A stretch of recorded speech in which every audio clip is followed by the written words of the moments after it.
49 to lead us in the Pledge of Allegiance. Thank you so much for coming.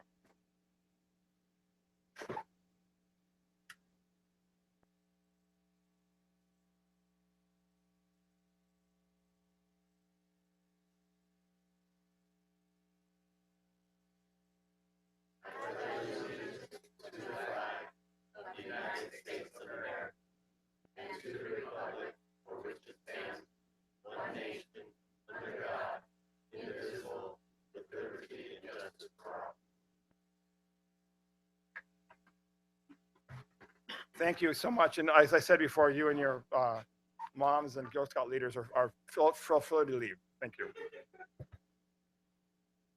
Yeah, you're not required to hang out. So any agenda changes? Mr. Hall has some agenda changes. Mayor and Council, I do have some agenda changes for your consideration, and bear with me.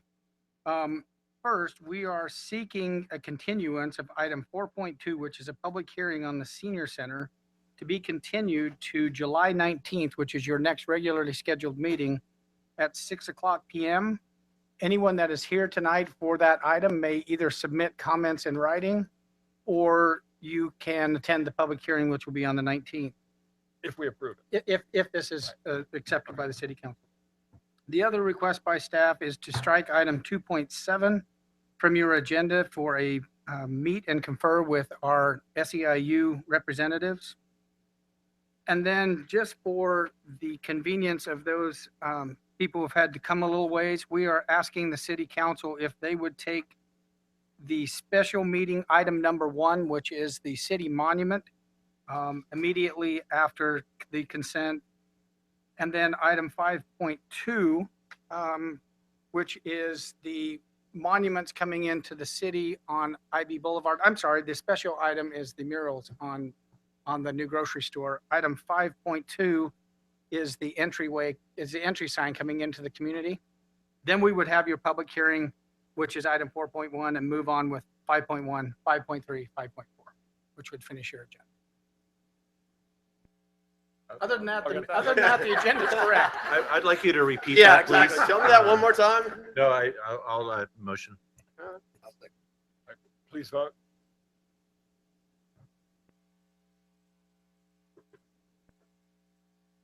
Motion carried unanimously. Thank you. Make sure I mark that down.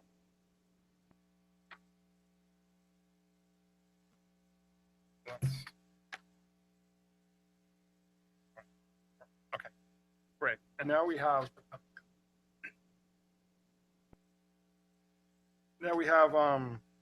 council announcements, starting with Councilmember Spriggs. Thank you, Mr. Mayor. Just 3 items. I attended the League of California Cities Policy Committee meetings last week, where I'm vice chair of the League's Housing, Community, and Economic Development Committee. And we supported a number of items that are of legislation that are pending in Sacramento that would make it easier for cities to get affordable housing and still have local control over what's built, where it's built, et cetera. So that was our primary discussion with those pieces of legislation. I also am honored to have been appointed by the League president as one of the League's 6 representatives or members of the leadership committee of the Coastal Cities Issues Group, which is all of the coastal cities addressing issues that we're very much concerned about here in Imperial Beach, as you know, such as beach erosion, sea level rise, etc. There are only 6 throughout the state, 1 from each of the Coastal Commission's 6 districts. So that is essentially the entire San Diego area is the area that I am representing. I'm not quite sure what all those responsibilities are, but it's essentially to set the agendas and the priorities for the Coastal Cities Interest Group. which is like a league policy committee in terms of recommending for or against legislation and proposing legislation that will affect the coastal cities. Congrats, Finally- Ed. Thank you. Finally, as co-chair of the International Boundary and Water Commission's Citizens Forum, many of you attended the meeting that we had on June 1st. And as a result of that meeting and the prior meeting on March 2nd, both of which involved a tremendous amount of citizen input regarding the cross-boundary sewage spill, I wrote on behalf of the Citizens Forum, which is not a board that has any oversight responsibilities for the International Boundary and Water Commission. Rather, it's a Citizens Forum board that promotes public forums, information flow both ways, etc. So in keeping with that role, I wrote a very strong letter to Commissioner Drusina, the U.S. Commissioner, and Commissioner Roberto Salmon, the Mexican Commissioner, on that binational commission. And I just wanted to put this in the record because it is an unprecedented, strong call for leadership and action on behalf of these two commissioners. So with your leave, I would just like to read something because I think it's important that our public know, and I think it's the same thing for the mayor's many letters that go in on this issue and other issues, that they become part of our public record as well. So I just want to read this right quick, the last two paragraphs. As your Citizens Forum board, it is our duty to report these public concerns to you, i.e.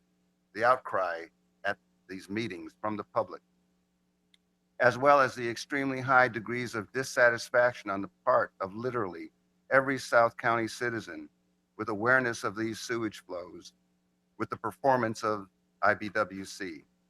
What we witnessed at our last two Citizens Forum meetings was just the tip of the iceberg. We, as your appointed forum board members, are taking the brunt of this public outrage every day, not just at our meetings, but because we live in the impacted communities and interact frequently with our various publics. People are calling for action by IBWC and its governmental colleagues on both sides of the border, and for the quick adoption of specific short-term and long-term remedies to stop or intercept the flow of cross-border wastewater.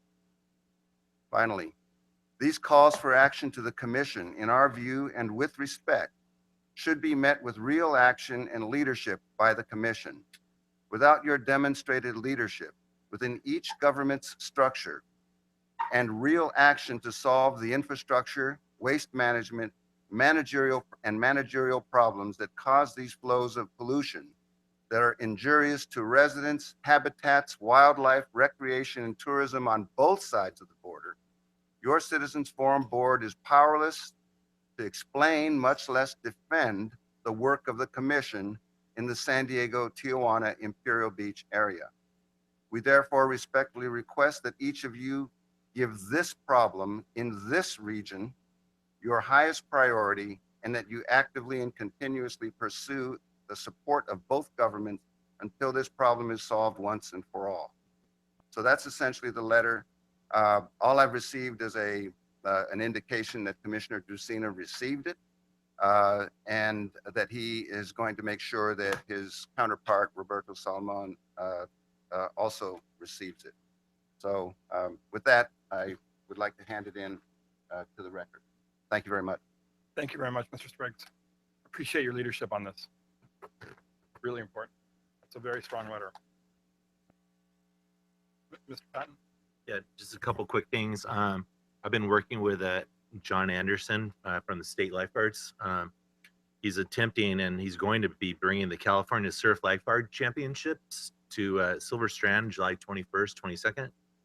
And I want to just kind of help him as much as possible to make that happen, as well as with the city of Imperial Beach, because on the Friday, the 21st, they're bringing down 600 junior lifeguards that are going to be competing.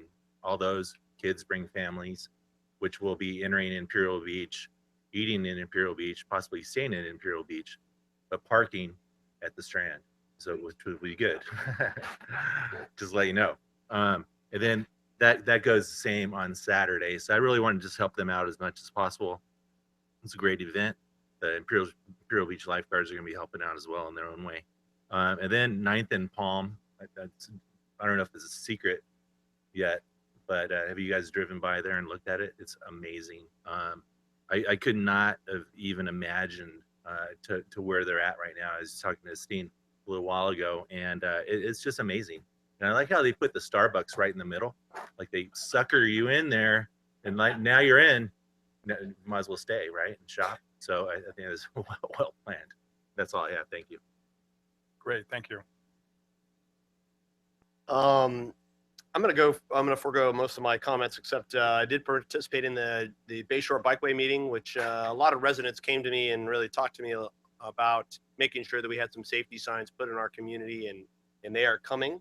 That are pretty exciting. They're gonna be part of a complete Bayshore Bikeway master plan, and actually the great thing about it is that the Santa is gonna actually pay for the installation, so we don't have to worry about that, and it'll be done lickety split. But so if anybody has any questions about other things that I've been doing, please contact me directly. But I think it's really important right now. I just want to take a little time for a minute. As a naval officer who has stood to watch while my fellow shipmates have slept soundly, the tragedy of the USS Fitzgerald really hits home to me. It's hard to imagine. The 7 sailors who died when the destroyer collided with the container ship last weekend were a snapshot of the nation that they served. One was an immigrant from the Philippines. One was a poor teenager whose family was from Guatemala. One was a native of Vietnam who was just trying to help his family, and a firefighter's son from a rural crossroads of Virginia, and even more importantly, a fellow South County San Diegan with ties to Imperial Beach. Please join me as I take a moment to honor these people. The first shipmate is Xavier Martin. He's 24 years old. He was from Houthropt, Maryland. Shingo Douglas was 25. He was from San Diego. Dakota Rigsby, 19, from Palmyra, Virginia. Carlos Sibian, who is many of our people know, was 23 from Chula Vista, California. We had Nyok T. Trong Hyun, 25, from Oakville, Connecticut. No Hernandez is 26, from Waseco, Texas. And Gary Room Jr. from Elmira, Ohio. I know that heroic efforts prevented that ship from sinking to the bottom of our sea. And my heart is with the families and the friends of these fallen shipmates. And I'd like to take a moment of silence, please.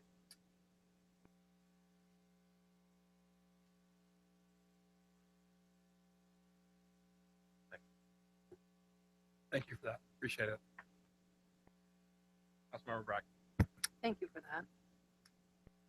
As our representative to the Metropolitan Transit System, I was at the June 8th meeting. Following that meeting, I chair the MTS Accessibilities Committee meeting. I am extremely proud to serve on that committee as chair because it's one of the few committees in the region that actually gets something done. I'm really proud to say that. At my request, MTS did find some funding for a training program. It's called Train the Trainer. And MTS will be sending out trainers to the Center for the Blind, for the Center for Independence, the Center for the Hearing Impaired. They will be training patrons of those centers to actually ride our fixed route system. So we're hoping that this is actually, I think, one of the first in the nation.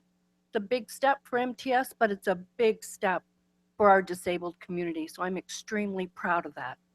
On June 16th, I did attend the SANDAG meeting as the representative to the Transportation Committee from MTS.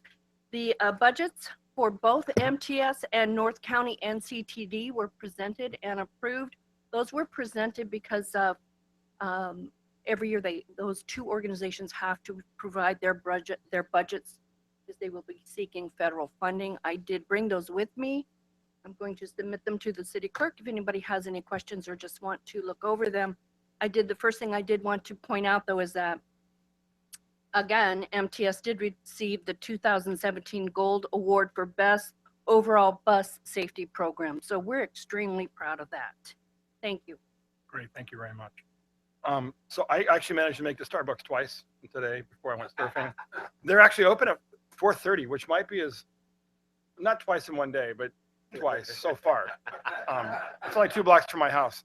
And they're open at 4:30, which might be as early as any Starbucks opens anywhere. Usually I'm the first in line half the time when I'm traveling, get coffee early. So that's great. A lot of people there. Thanks to some of the construction workers working on that project. Love seeing the city of Imperial Beach work with folks like Sudbury to bring good jobs for our community. That's jobs people working there, and then more importantly, the jobs of the folks building that site. So it's a great, great project. Looking forward to the opening of the grocery outlet on July 8th. So I know we have Estine from Sudbury here to talk about the top secret murals. So I talked to Aaron Chang about that recently. On Saturday, you'll read all about my day on Saturday in the IB Eagle Times column that comes out tomorrow. But had a great day at OVRP Day. That's the Otay Valley Regional Park. That's a 9,000-acre regional park that extends from Imperial Beach, basically at the end of the Otay River at South San Diego Bay, all the way to Otay Lakes. It's a great park. You can ride a bike or walk from IB all the way out to Otay Lakes on the trails there. So it's great to see Chula Vista Mayor Mary Salas, Supervisor Greg Cox, Mike Diaz, who's a new council member in Chula Vista. We've all been really supporting that park, which is a collaboration between the county of San Diego, the city of Chula Vista, and the city of San Diego. So really nice to see all the people out there supporting that park that basically ends in Imperial Beach. Managed to go to the, not the ribbon cutting. I think, Mr. West, you were at the ribbon cutting for the reopening of the IB Pet Hospital. I think many of you have pets in this community, know intimately the Imperial Beach Pet Hospital that was started by legendary Doc McCoy. Really great to see the investment they've made in that facility. And more importantly, the work that our staff has done to facilitate that. So I know they're really appreciative. They have a pretty ambitious business plan. Pretty impressive to see that. Then Councilmember West as well joined me at the Powwow by the Sea on Sunday. I was there on Saturday. We gave them a proclamation. It's the 13th annual powwow. They emphasize that folks come from all over the country for that. It's the only powwow in the country that's on the sea. So they really, really great event. Loved it. And a special acknowledgement to the Gaslam family, one of our Native American families, that a foundational family in Imperial Beach. And Anthony Gaslam helped start that program, that powwow with Jackson. And Anthony's right now in living in Alaska, but he comes down every year to help run it. So it was great. Then I ended up at the 14th Street block party with Councilmember Spriggs, and that was started by Darnisha Hunter over there at the south end of 14th Street in my own neighborhood. So that was really nice to go to that and see all the residents coming out. I know Mr. West, you were there as well. And then finally today, there was a really important meeting of the Regional Water Board. They're the California state agency that oversees issues related to water quality, especially the Tijuana River. Mr. Hamill will have to update, but as I understand it, they are moving forward on issuing TMDLs, which are basically a legal mechanism to force jurisdictions to take action to prevent stormwater and trash and sediment from coming into the valley. That's a big, big deal. There were lots of testimony today from different agencies. I gave testimony, but it was really good to see the regional board finally realizing that need to take action on moving forward on putting some infrastructure to help us stop stormwater flow. So that's good. That's it for me, Mr. Hall. Mayor and Council, I think that the city clerk has an announcement, and then I have a couple of things to go Okay. over. Mayor and City Council, at your previous City Council meeting, you approved an agreement with Southwestern College for an internship program. And I'm proud to announce that the City Clerk's Department was assigned an intern. His name is Romulo Sechet. He is a veteran of the United States Marine Corps and is majoring in web design. And he's here in the audience. So please stand and be recognized.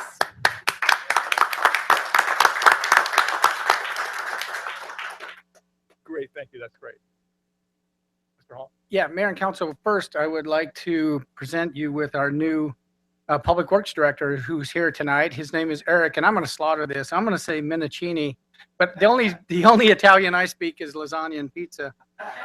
But I think it's something like that. Pretty close. And let you guys know that he's coming to us from the city of Del Mar, and we'll let him introduce himself a little bit. And then also, I think the council's a little bit aware of this, but we wanted to let you know that without dissent from the city council, we are also looking at reorganizing a little bit and structuring a natural resources department that will be led by Chris Helmer, who you know, that will be really concentrating on the issues that are facing the community: water quality, sea level rise, stormwater, ecotourism, and it allows Chris to concentrate on those things that he is best at. And now we've got someone to really guide our public works department. We're lucky to have him. And we'll let Eric introduce himself and say a few words to you. Good evening, Honorable Mayor and Council. Eric Minichilli, and like as pretty Andy close. mentioned, Minichilli. Don't worry about the pronunciation, but I'm very excited to be part of the team here in Imperial Beach. A lot of exciting things happening, and I used to live in Imperial Beach. I'm in Coronado now, and just raring to go. Can't wait to get started. I think I start July 10th, and can't wait to be a part of it. Any questions, comments, any? Your name sounds great. How do you spell it? Minichilli, Minicilli.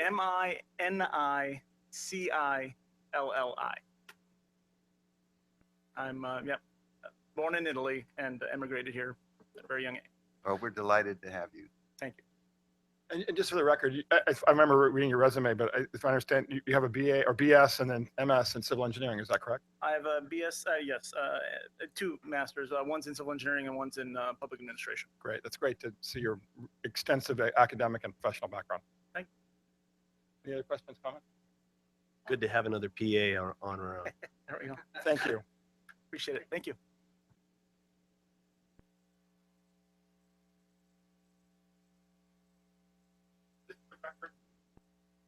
Just for the record, on the public speaking, you can address us because it's not an agenda item. We can't respond. The city manager can always obviously take notes and we can get back to you. So I have, is it Georgette Howdegi from the Senate? Did I say that right? Howdegi? Perfectly. I think I've known someone with that last name before. San Diego County Fair. Thank you so much for coming. Thank you for having me. Howdy, Mayor, council members, and all the town. The Del Mar Fairgrounds would like to invite you all buckaroos to the summer's 2017 fair. It's a fair hoedown. Where the West is fun, this theme should culminate all that's tasty good with rootin' tootin' exciting lassoing, little doggies, and some calves too. We have a distilled festival, the 24th, featuring spirits and cocktails from the best distillers and mixologists throughout the San Diego. Upgrade your tickets to our VIP experience for unlimited pours of spirits and signature cocktails, and an amazing, scrumptious appetizer to dessert meal, where the entertainment and educational segments for all of these distills will be in our gorgeous setting in our paddock area. We don't only have greasy foods. Our whole life festival lopes in on July 1st from 10 to 5 in our beautiful Paul Ecke Gardens. Learn about our farmed table dinner, dine with local ranchers, with local farmers, and our fishermen. The meal will include bluefin tuna, Brant beef from Brawley, and completing the meal, an organic blackberry tart with Meyer lemon curd and kumquat marmalade. Wow is insufficient to express this experience. The Toyota Summer Concert Series on the Heineken Grandstand has had groups of Miss Patti LaBelle, Toby Keith, Darius Rucker, Tonight, Switchfoot, Leanne Rhymes, Frankie Valli and Four Seasons, and the ever-popular Gospel Festival, and Jeff Foxworthy for your funny bone. One of the best reasons to come to the fair is, of course, our exhibits. The fair is a place where you can share all your hobbies and pastimes. It is an important community resource to showcase all of your work. It has painting, farming, quilting, photography, and don't forget our gems and minerals and our woodworking area down in the Mission Towers. Can't forget those. It's a beautiful place. We hope to see all of you at the 14 more days of our fair. And I have a few $5 coupons. I know I'm going to go over. These, the tickets are $18, but the members have had some extras, and I brought some extras. You're welcome to take them. You only pay $5, not $18. Can I have just Of course. 2 more seconds? Yeah. There is a reading program, and many of the elementary schools here know about it, but you have so many charter schools or private schools, and some parents are doing schooling at home. If you go sdfair.com and youth and click on reading certificate, you can have your child or your neighborhood children read 10 books, get I think your schools are out now, have your librarian sign it. That's their free ticket into the fair. Please take advantage of that. And if you have any questions, please call our marketing department. We can get your senior homes or any special needs people into the fair. Thank you so much. Appreciate you coming out. I almost started back in Wyoming. That's I think the only problem is, I That's think, our thing. at least I wanted to go to the Switchfoot concert tonight, but oh well. So, yeah, we'll have to have him come back play an IB. where should I be? Leave him with Ed over here, and anybody's welcome to fight for him. Now we have Baron Partlow. Aaron Barlow, 1868 Catella Street, San Diego, California. As you can tell, Georgette, by my shirt, I'm not a cowboy. I'm an Indian. Mayor, council, I was invited by community members of the city of Coronado to speak at their city council meeting last night, and I did. And I spoke on rapid water testing, and I educated them on the hydrological dynamics that can come into play at this time of year, especially a potential eddy that can bring the southerly current way inside the channel up the coast and draw sewage from Punta Banderas their way. As I was speaking, I mentioned a couple other potential dynamics, such as flows that aren't making it past river gauge at Smuggler's Goat. And I mentioned for the first time at the podium, yogurt. And as I was speaking, unbeknownst to me, there was a spill at yogurt underway. And that brings me to my next point, was we called the governor's office today about when is he going to come here? He hasn't been to the Tijuana River Valley. He declares a state of emergency in his state, but he goes to China and can't make it to the Tijuana River Valley. And I'm only showing the rage that you call for, Mr. Mayor. I am your rage. And what they tell us is that Governor Brown has no jurisdiction. He has no jurisdiction. In the cities of a county such as San Diego, in the state of California in which he governs, he has no jurisdiction. We are told IBWC has complete and total jurisdiction over what happens along that border regarding sewage, that the governor of California has no jurisdiction. And I was so enraged, Mr. Mayor, that they were compelled to tell me that they were going to terminate the phone call, in which I gave them the respect to go ahead and end the call cordially. And we're just really enraged that this keeps happening. And even the governor, because there are certain officials that have told us that it was the county and the state that was holding us up to the federal government. And we followed their direction. We went to the county and we're trying to get to the state. Now we're told state has no jurisdiction. And we know that IBWC, especially from the strong letter, which I would love a copy of, Mr. Spriggs, and I think it's eloquently written and well spoken, that how can he have no jurisdiction when he represents us? That's just absurd. And it just, the IBWC has, you're talking about the Citizens Board not having any oversight. IBWC has no oversight for enforcement of treaties that is their sole existence with the Mexican entity that is their counterpart in Mexico. But they don't have any enforcement oversight. What do? Where's our protection? Where's our enforcement on this issue? Our own governor doesn't even have jurisdiction in his own state, but he can play diplomat to another country, or from the United States to another country such as China, where he is right now. And it's just absurd. Thank you for that. Thank you, Mr. Partlow. Mr. Keating, John Keating.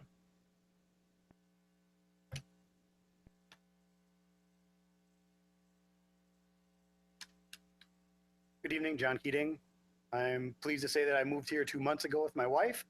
After doing a substantial renovation at our condo, which at least my checkbook says was substantial. But the renovation required permits from the city and approvals. So I'm here just to express gratitude city staff, the planning department for having the approval process go smoothly, and also the building inspectors for doing a good job. So you hear a lot of stories. Ours was a very successful one. We wanted to thank the city and staff for making that happen. It's refreshing to work with competent public employees. You hear a lot of talk the other side. As long as here, got a couple of shout outs I'd like to give. A couple small ones and big ones. And small ones aren't small. It starts with the street cleaning people I see every day picking up trash along seacoasts. It's great to see that. It makes it look nice. The porta potties that you put on the street ends, particularly on the weekends. It's obvious why that's a good thing for the beachgoers and makes it a better place. The bike and pedestrian improvements you guys have done the last few years are great. And then on the bigger things like the sewage spills, I appreciate your leadership, Dean, on that. I think we got some state legislators now involved, and now the Border Patrol is involved. So hopefully you got a little bit of muscle to help you work with this. We've heard other speakers talk about that. So keep up your efforts on that. I really appreciate it. Sand replenishment. Let's keep pushing for that. We know there's some hiccups with the last one, but I think we need to keep pushing sanding for future replenishment projects. I'd like to see that here as well. So my wife and I, even though we're new residents, we didn't come here completely uninformed about the community. My parents have wintered here the last 17 years. I spent a lot of weekends down here. And we watched this community improve. It started with the investments by the Port District, and Commissioner Malcolm is here, followed by investments by the city. And now there's private investment all over town. Everywhere you look, there's investment in this community. And it started the public investment has stimulated the private investment. It's great to see that. Keep it going. We chose this community. It's a good vibe. I think it's a great ethnic diversity, economic diversity. We like the unique shops and restaurants, the walkability. I can't wait for Bikeway Village to be fully completed. As my wife and I became empty nesters, we really had the choice of living anywhere we wanted in San Diego, moving from Penasquitos. But we chose Imperial Beach. We want to be here. We appreciate all the work you guys have done, and keep up the good work. Thank you. Thank you so much. It's so nice to hear positive feedback. Yeah. I think we're going to start crying now. So, yeah. Great. Thank you, Mr. Keating. Appreciate it. All right. Now we have presentations 1.1 and no more public comments, right? All right. Okay. Presentation 1.1, Port District activities by Port Commissioner Dan Malcolm. Thank you so much.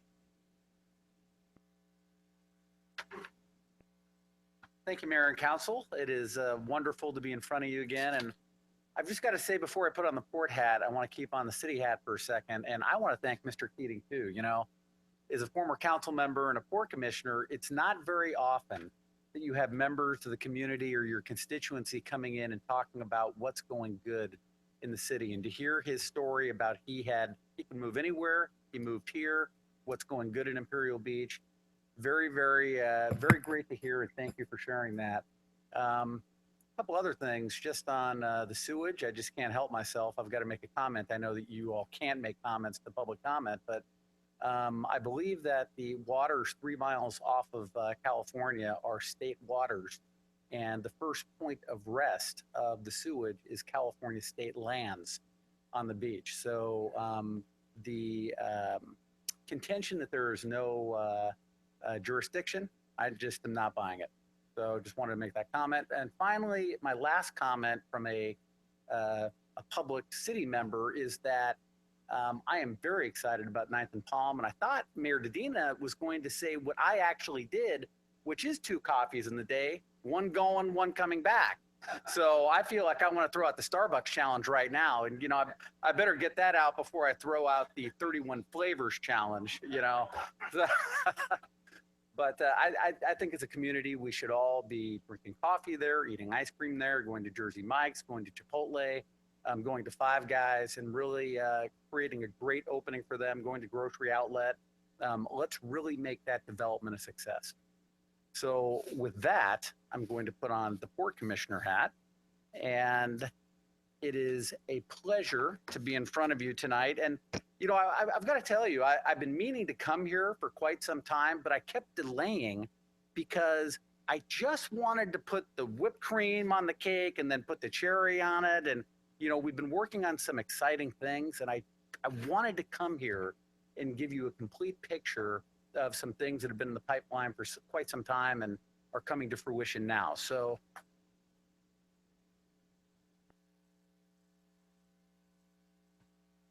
oh, what? I'll make it good. So what you've got in front of you here is the port budget, and I always just start with this to kind of show the overview of the agency. We just passed our final budget last night. We were there almost at 8 o'clock. The budget is 190 in revenue, 190 million in revenue. That is an 18% increase in revenue over the preceding year. In terms of expenses, our expenses are almost matching our revenue, but you can see we have about 2.1 million in surplus revenue, which we try and do at the port every year. We try and go beyond balanced budget, actually build in a surplus into the budget so we can reinvest in the community. Our revenue is made up primarily real estate. The green is the largest area, about 94 million. The brown is maritime revenue, about 38 million. And then the rest is parking, harbor police, and different things in there. I do want to make mention in the expense side, which is almost $188 million. There's about 4 million for Imperial Beach City contracts. That is Tidelands maintenance contracts, public safety contracts. We pay our pro rata share. What's the exact number, Andy? I know I put you on the spot. No, it's, Doug's looking it up right now. It's 4.6.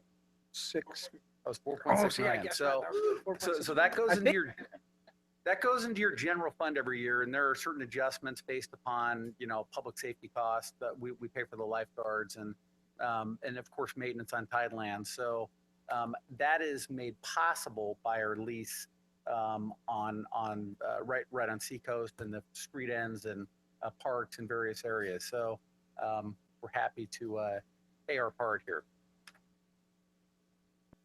Pond 20 Mitigation Bank, you all know that this has been a long time project for the city going back 20 years. I just want to give you the update. It's great news.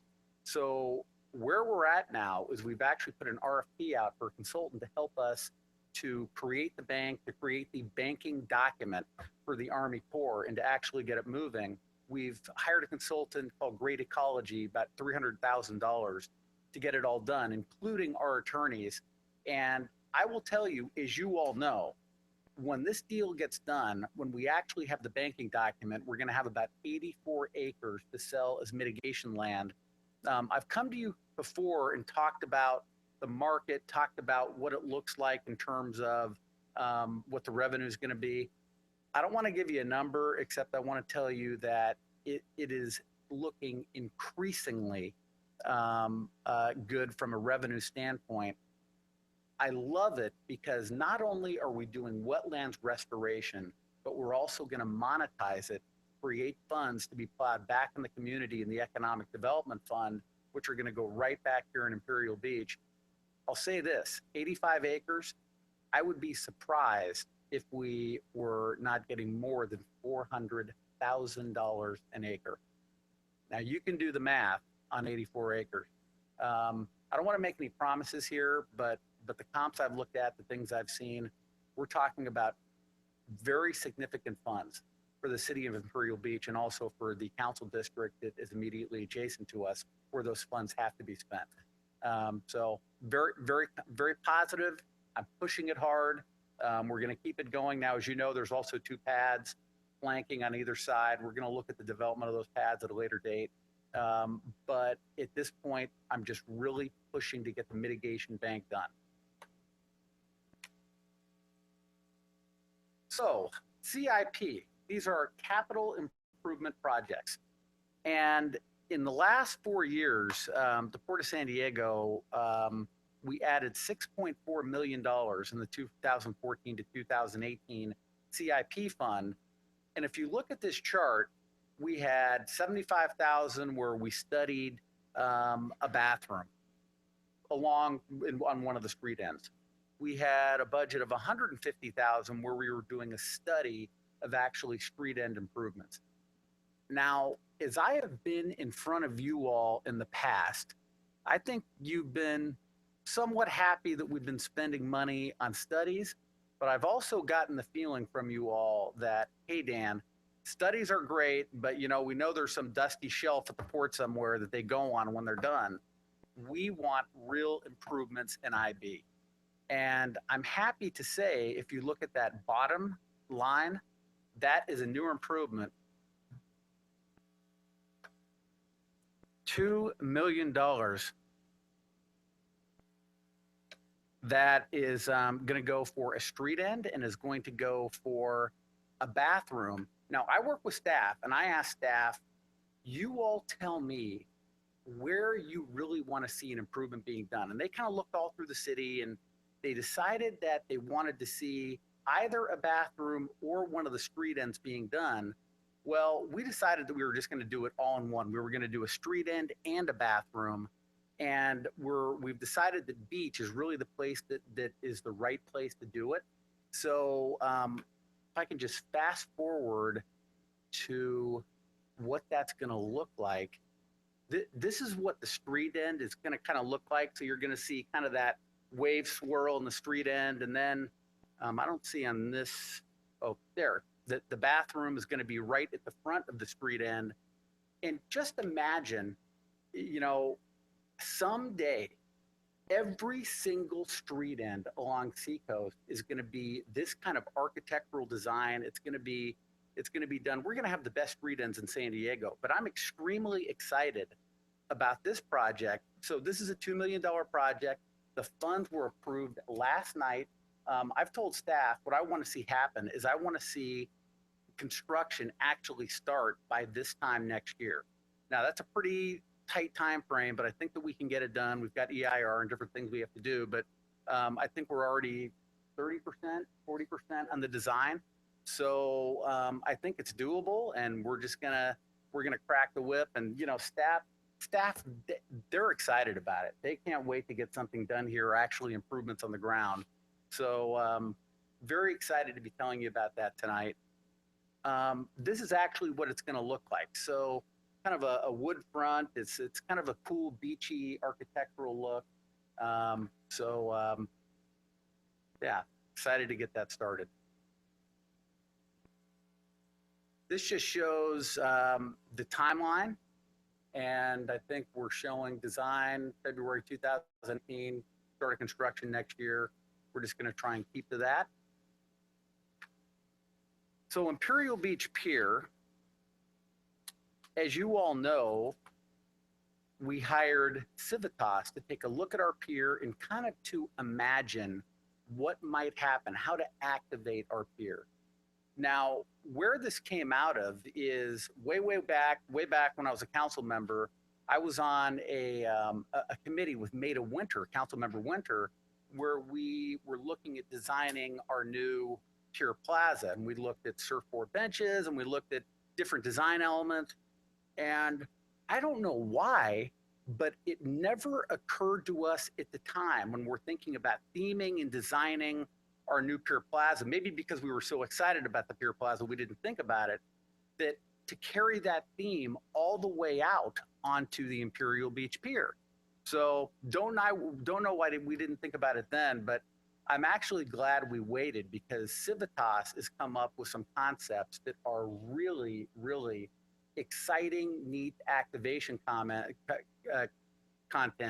Everything from, basic stuff like benches and fishing rod holders and, to some really neat, attractive concepts that we're going to be rolling out at a later date. And I'll tell you, we're going to, maybe get the low-hanging fruit first.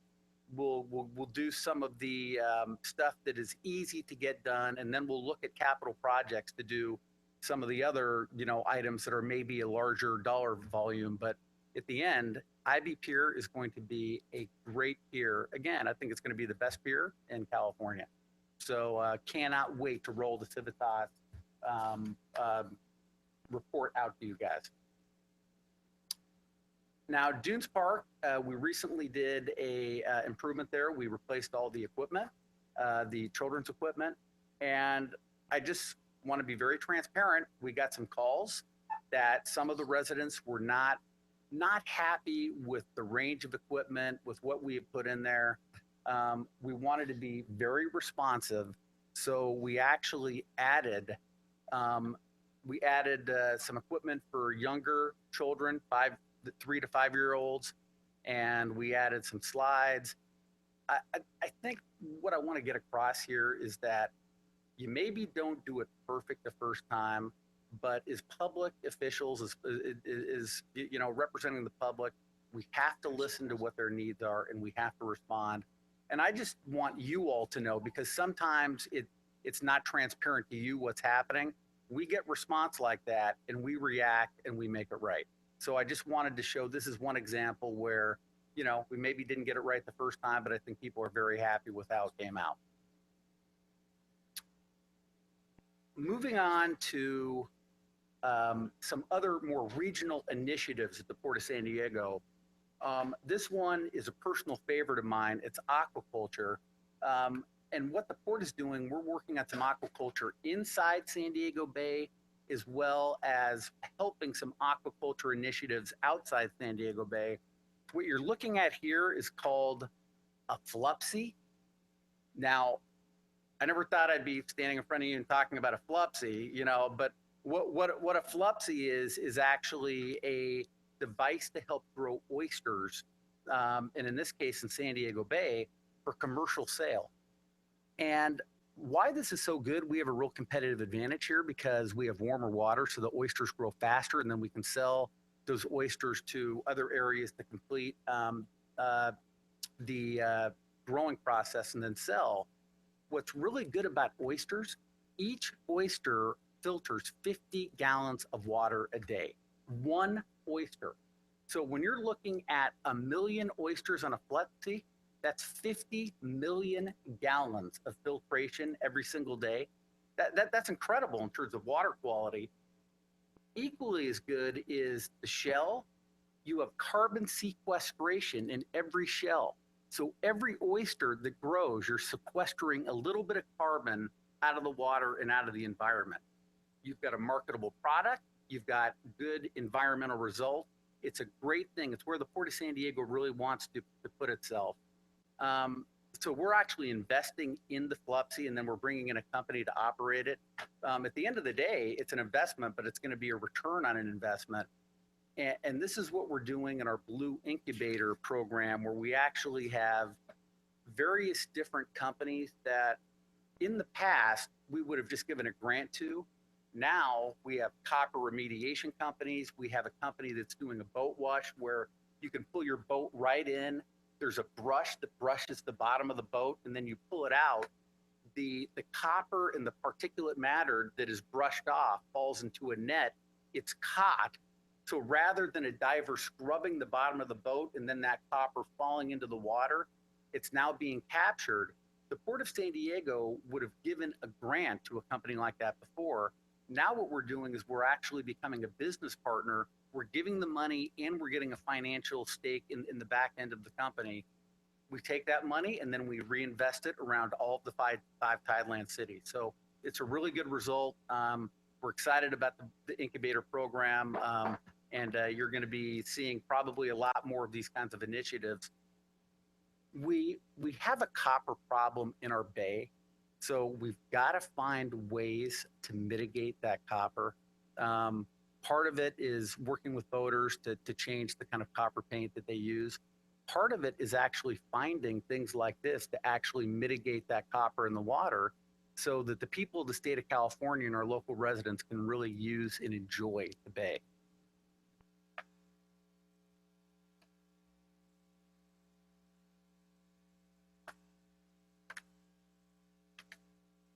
Just a couple more things, and I'm going to open it up to questions. And this one is really exciting. I don't know if you all read about it in the paper, but last night we had a meeting.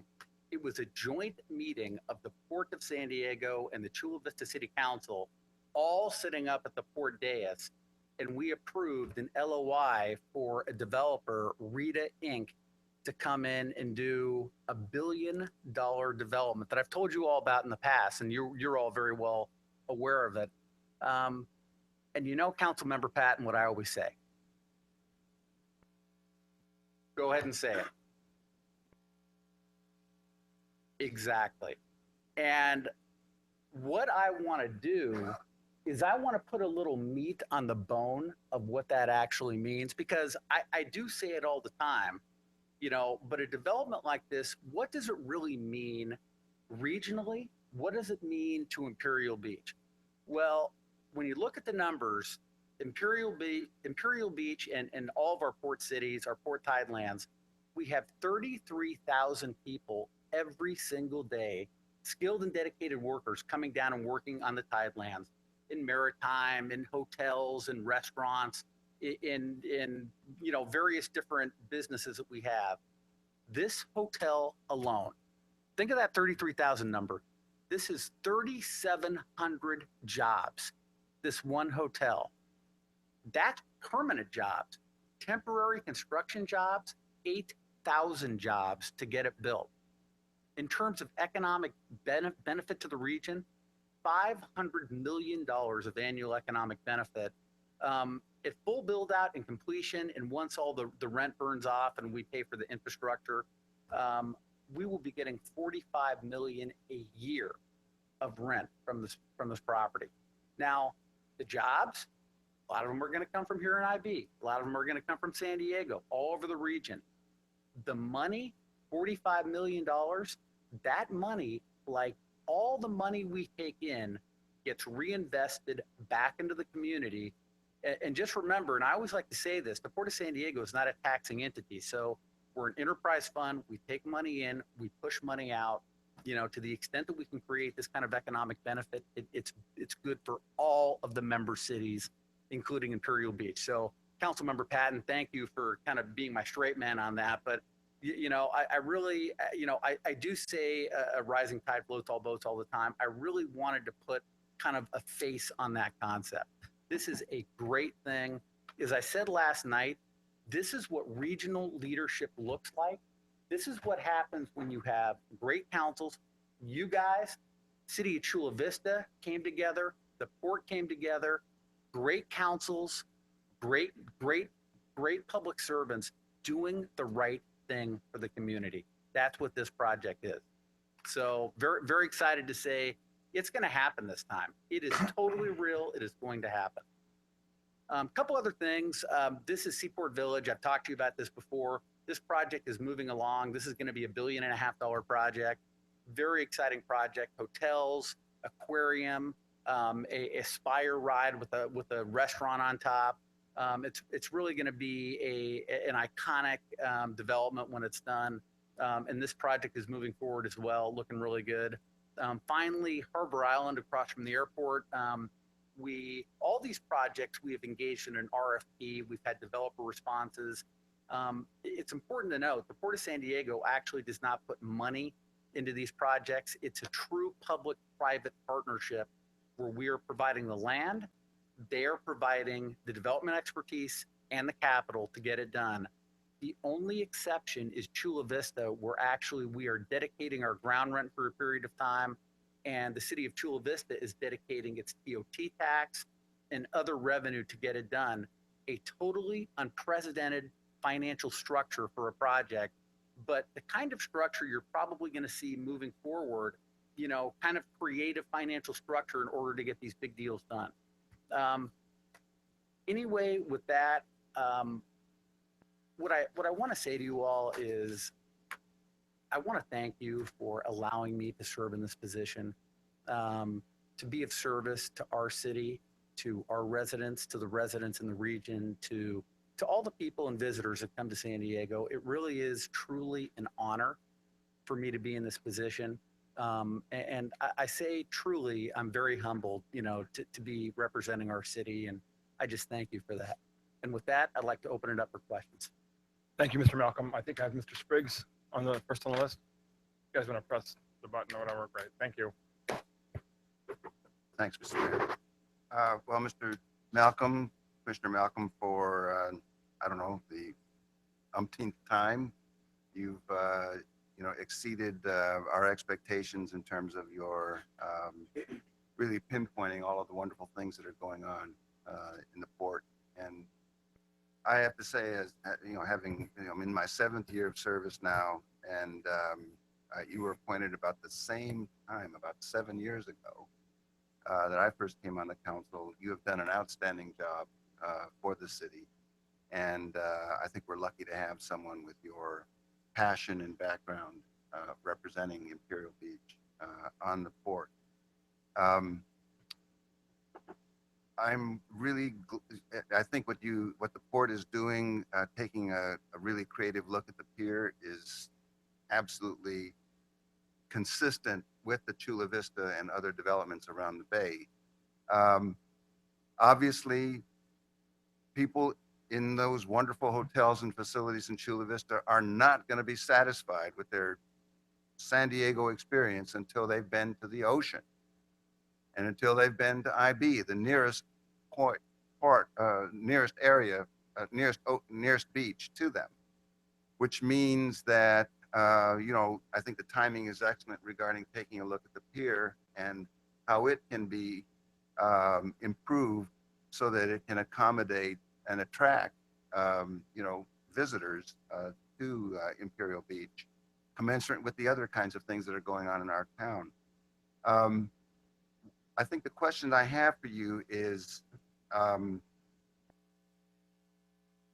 I know this is port jurisdiction and port property, but it's integral to Imperial Beach, and this city council, I think, would really appreciate, I can't speak for everybody, but I think we're all kind of interested in getting a sort of preview from Civitas and the port when they come up with something, so that we're informed, and maybe even early enough for us to ask questions, have some input into what is actually going to be the nature of the improvements on the pier, so that we're not kind of like bystanders while all this is going on. This wonderful development on the pier that you have in mind. I also Can I respond to that? Sure, yeah. Ron, let's make it happen. So that's just as easy as that. We're gonna get Civitas here. We're gonna do a presentation, and that's gonna be an exciting 20 to 30 minutes. That's fantastic. Thank you so much. Between the two of you, do you have some idea how they're coming along schedule-wise and when that might happen? Yeah, I believe that they are actually complete. Yeah.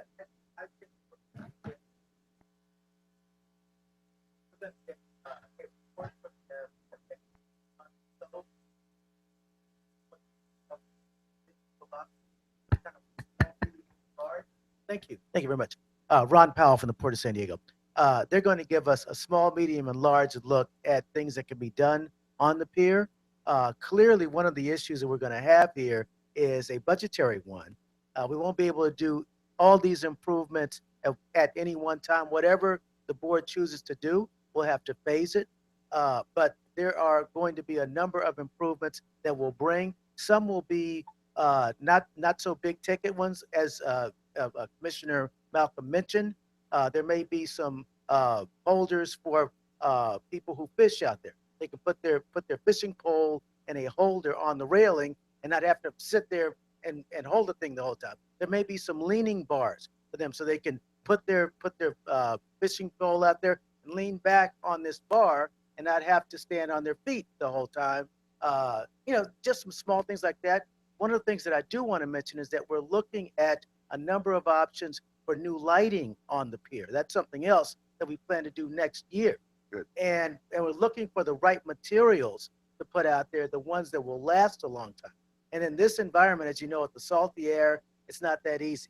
But we're looking right now to try to figure out what the best material is for that. So there's a number of different things that we have going. As soon as Civitas brings us a report, we will figure out how to bring it to you and show you what they're talking about today. That's fantastic. Thank you so much. Thank you, Ron. Can I make an observation here?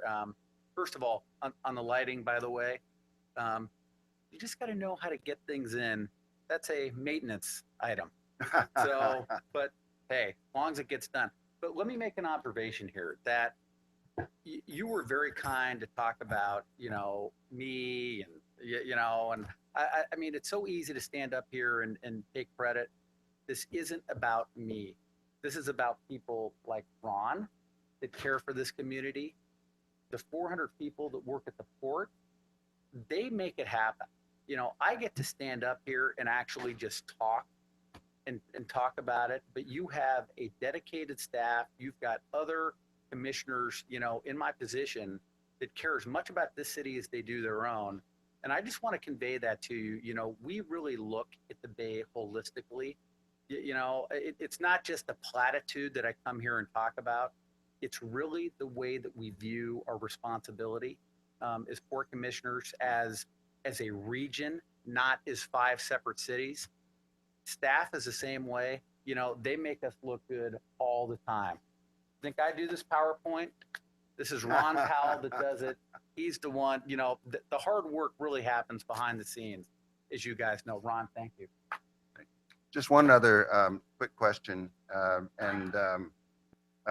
this is something that goes back to several Seacoasters meetings and that sort of thing. It has to do with the restaurant, and you didn't mention the restaurant on the pier, and it seems to many people that with the coming of all the new restaurant development and private investment in Imperial Beach, including the Brigantine, thinking about the renovations or sort of improvements on the pier itself to improve the pedestrian experience and the fishing experience and all that, and those are two different experiences that need to be compatible. That the destination at the end of the pier is really a very, very important thing for the development that's going on in the rest of Imperial Beach. And we don't, you know, I think we need to have that commensurate with what's going on with the rest of Imperial Beach and being a visitor serving community, as well as a residents serving community. And the residents really, I think, deserve, you know, a top-notch experience when they go on walks out on the pier, around the pier end, possibly in the restaurant. There's no place for you to go out and have a drink there, etc. So I know you all are thinking about the pier end, but can you give us a little teeny weeny hint about when something might happen there? Sure. And I appreciate the question, and we have talked about that, and I've talked about it in the context of Seacoasters meeting. So here's my view of the world. As you all know, we had an RFP. We didn't have a lot of response on that RFP to get a new, different restaurant out on the pier. We took a step back and we evaluated, and that's really part of the genesis of what's going on with Civitas now. The concept being that as Imperial Beach is being built up, we've got Brigantine coming in, we've got the Hilton that's going to be building a new hotel. We have various different restaurants and businesses that are coming down to Seacoast Drive. We have critical mass that is occurring. While that's happening, the concept was, okay, let's take the great things that we've done on Seacoast Drive and the things that are going to be done, the lighting and the various different elements, let's push those elements out on the pier, basically set the table so that when we really have the proper critical mass, we can go back out to the market on an RFP and have a successful RFP, you know, envisioning the kind of use that you all, you know, can maybe think about for the end of the pier. I think it's a matter of timing. And I think now we've got to kind of let this play out, get some of these elements in, let the critical mass occur at the proper time. And we're constantly evaluating this, council member. We will take a look at reissuing, you know, some kind of RFP out there. Yeah. Thank you. Mayor Pro Tem Bragg. Thank you. Commissioner Malcolm, thank you again for being here and just a great presentation. Mr. Powell, thank you for being here. And please give my regard to your wife, who we've enjoyed many adventures at Pierfront events. I'm telling Ronnie, he just needs to move here. You really should, Take a page out Mr. of Powell. this You really gentleman's should. Follow Mr. Keating's example. Exactly. Commissioner Malcolm, what I wanted to compliment you on the most was the forward thinking that's happening at the Port District. Some of the cutting edge things that you're doing. That meeting last night, I think, was unprecedented. One of its, you know, first of its kind. And you're right. The spillover into not only our community, but the surrounding communities as well. one of the things I really wanted to compliment you on, you and I have had several discussions on our bayfront and things that could potentially happen there. And colleagues, it's one of the things that we've talked about at our retreat is that bayfront, we are establishing a bayfront master plan. So is Chula Vista, so is San Diego, so is Coronado. So linking that entire bayfront and having the Port District as an important key role partner in that is going to ensure the success of that bayfront, all of that bayfront master plan. So again, thank you for your leadership. I enjoy the conversations that you and I have had on some of the issues that are happening on Palm Avenue. I know you know what I'm talking about, and the audience probably does too. Those can be detrimental to the design that we have envisioned there. So please continue your efforts there. I do appreciate them. And then just some of the, the Civitas open house meeting that was held was probably one of the most popular meetings here. Most packed. Most packed. Yeah. And I do want to tell you that that's a template that our staff is starting to use as well. We were saying, now let's remember back to that meeting. And so just how inviting it was and how engaging it was for the community. And that's, I think, how we were able to get such good response. It was set up so well. Well, thank you very much, Councilmember Bragg. First of all, on the partnership, we truly look at it as a partnership with all of our member cities. And, we're going to continue to partner to do some incredible things here. So, and you and I have talked a lot about various different elements and, things we're going to be bringing in, things we're maybe going to be hoping to not bring in. With respect to the open house, our staff has they have perfected the art of going out and doing public meetings, getting public buy-in. We look at that as a critical part of our policy making and our decision making. The more transparency, the better. The more public buy-in and comment, the better. That's the way we look at it. Thank you. Thank you, Mr. West. Commissioner Malcolm, thank you so much. And wow, you definitely hit it out of the park. Thank you very much. Very excited. Well, I know it was the port, but it was great. I just want you to know that I heard a lot of the concerns about the Dunes Park, and I took about 10 mamas down there and their mama bears, and they were very excited about it. There's a group of people that looked at that and realized that how good climbing is for stimulating brains of young children, and they were extremely excited about it. And for you to answer those questions and put those other things on there, just the icing on the cake. So thank you very much. And I appreciate all the green initiatives that you guys have been pushing at the port, and I'm super excited about the electric vehicles that you guys done. You've really set in mini port, a person who's been to a mini port around the world. We are cutting edge. I know that. So we're actually the first port in California that had a climate action plan. Yeah. Thank you. And then lastly, this South Bay development that's happened in Chula Vista reminds me a lot of the revitalization that happened in New York, and this could be, I feel very strongly that this is the catalyst for the entire South Bay region. And your leadership has been, all of the leadership, Dookie and Raphael and all those people are very, very excited and working really hard. And I know that happy we've got you on our side, and we're happy the port has been a big. And lastly, thank you for answering emails and very timely. You help to educate me a lot. You're very welcome, Councilmember West. And I just want to say on Chula Vista, a project like that, has many mothers and fathers, actually going back many councils before us, many port commissions before us, a lot of community stakeholders, a lot of environmental stakeholders. It's so easy to take a moment like approving an LOI and say, we got ourselves here. Actually thinking about the over 100 meetings with environmental stakeholders, with labor stakeholders, with community members, with businesses around the Bay. It takes an awful lot to get it done, and an awful lot has to go right. And that's why I default back to leadership. I think that not for us, but the entire process is a real example for some of our other public leaders here in town to take a look at how to get it done. how to get $1 billion project done, and how to get regional buy-in to where everyone's happy. Great. Thank Thank you. Mr. Pat. Commissioner Malcolm, Mr. Powell over there. Always good to see both of you. You know, what you bring to the table with the port is just amazing. The port never does anything halfway.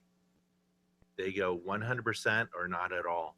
And that's what I like about you. You look at our lifeguard service, you look at any projects like the park, you know, going down there and just doing a little more. The street ends, I don't know if you were here for that meeting, but we spent about a half hour kind of determining what street end we really wanted, where we wanted the bathroom. I wasn't here. I just got my marching orders. Okay, there was the slide that you showed. There was a bathroom with a green trim. Mhm. I think that's going to be changed to IB blue. Oh, cool. Yeah, make sure that's on Yeah. on Thanks for there. mentioning that. Is was on that my correct? list. Yeah. Okay. And we decided there should be a little bit more surfy kind of stuff on that. So I don't know. How about a logo? We'll get to logos later. The pier concept. Every time I go to the beach and take a picture of the beach, I always include the pier, and I think everybody does. And I like that concept that the pier isn't just for taking pictures. The pier needs to be functional, you know, and to walk on it and to really bring it to life. To draw people, exactly. And I think you know, I went to the workshop and it was great. You know, there were some definitely far-fetched ideas, which I know will probably never happen, hopefully. But there's some other ones that were just great. So and I'm sure. Well, you don't like the zip line? Well, the OSHA went to my house.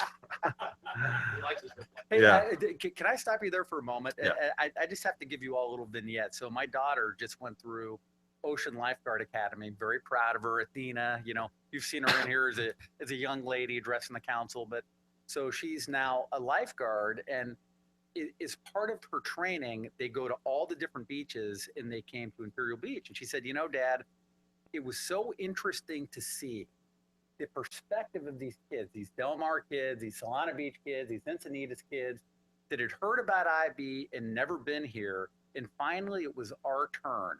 These kids came down here. They saw the lifeguard tower. They saw the new looking trucks, those new little cool dune buggies we have, the top of the line jet skis.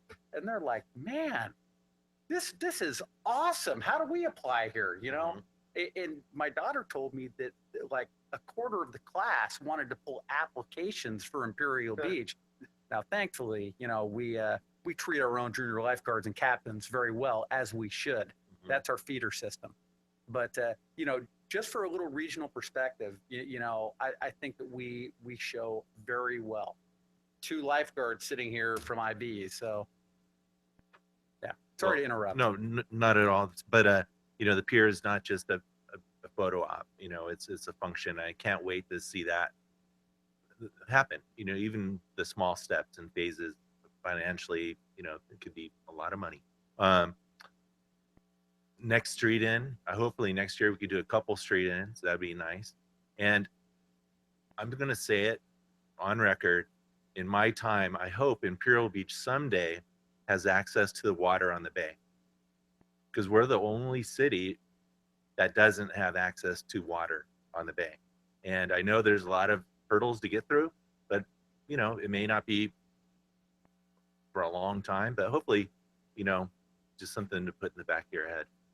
Yeah. But thank you very much for being here. We couldn't have a better person. Thank you. Well, Councilmember Patton, thank you. It's very kind. You know, I know I've thought about access to the bay too. Just where does it happen? You know what? Let's go hiking one day and yeah, let's do it. Look around. Yeah. Thank you. Thank you. great. Thank you. I think all of you, I just echo my colleagues' comments. Thank you so much for all the work you're doing. And Mr. Powell, thank you so much for the work you do with your staff and our staff. It's really tremendous. One thing I did want to comment on, having been involved with the port for a long time, as you know, doing environmental work, the significant transformation of the port as an organization culturally in terms of its vision and focus, and more importantly, its capacity to engage the public. And I wanted to say that is echoed in what you're doing on the Chula Vista Bayfront, what you've done here, and then what you're doing with the redo of Seaport Village. It's amazing that you're balancing the open space, economic development, labor, and then environmental protection sort of interests.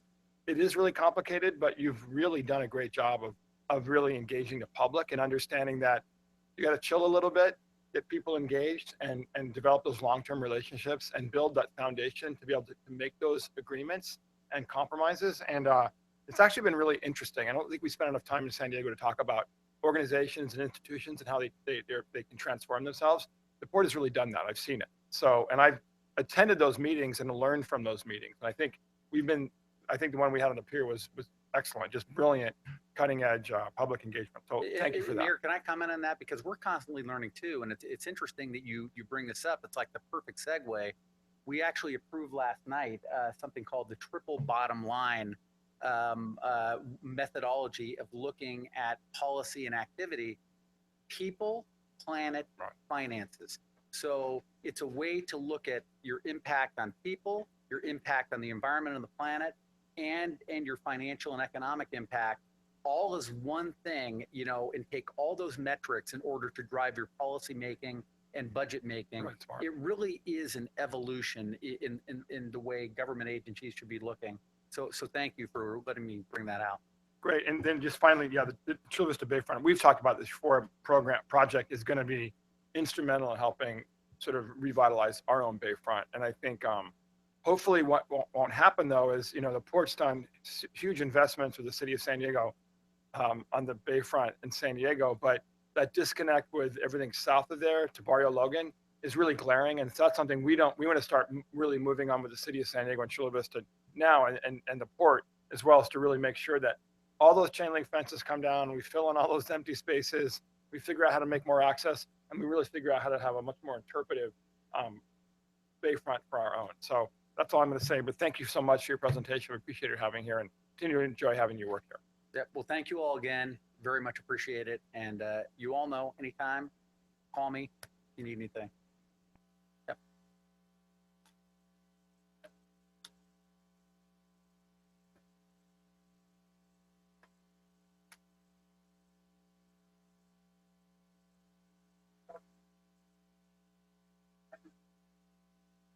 Oh, yeah.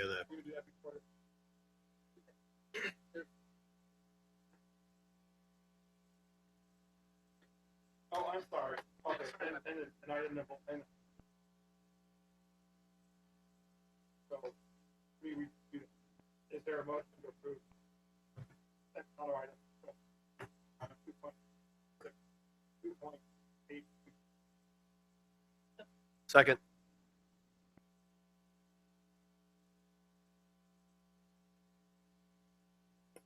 Motion carried unanimously. Okay, now we have special meeting agenda report.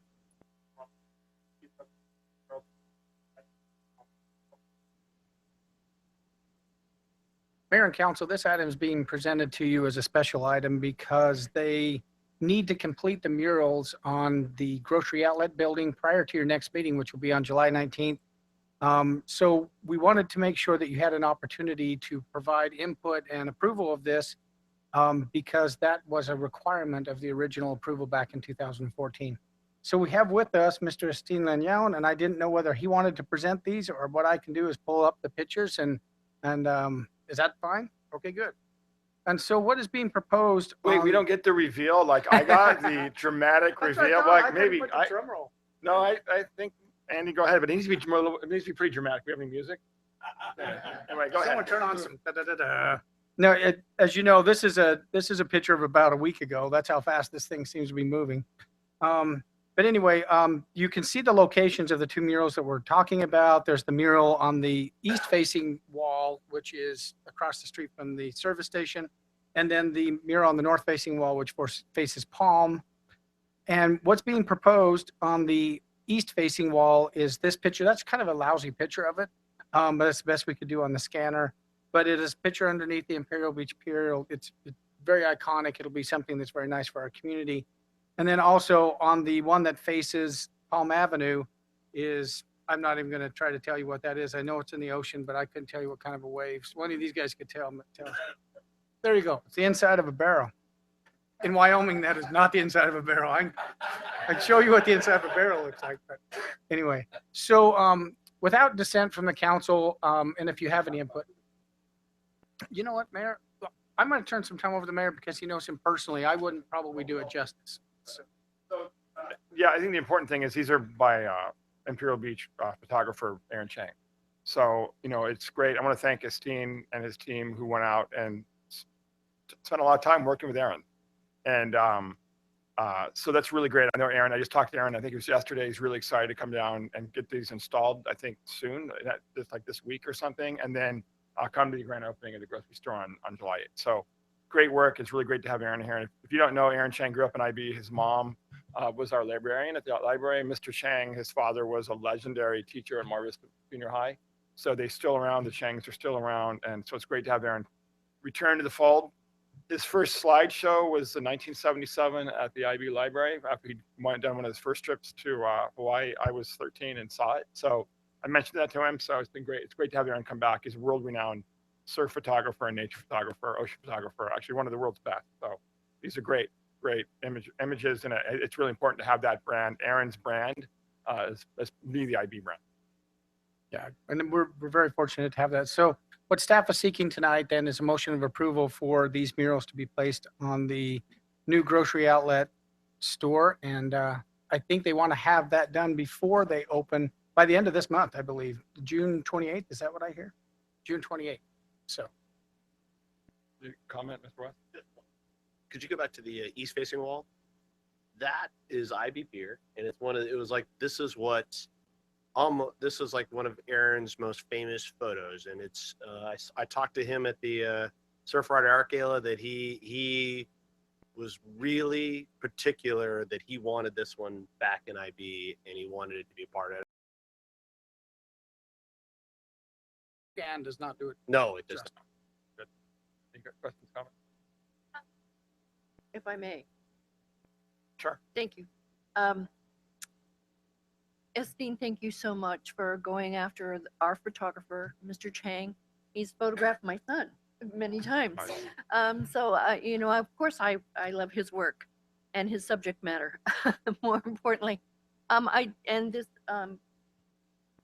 going to ask the city attorney to just give me a little bit of indulgence on this.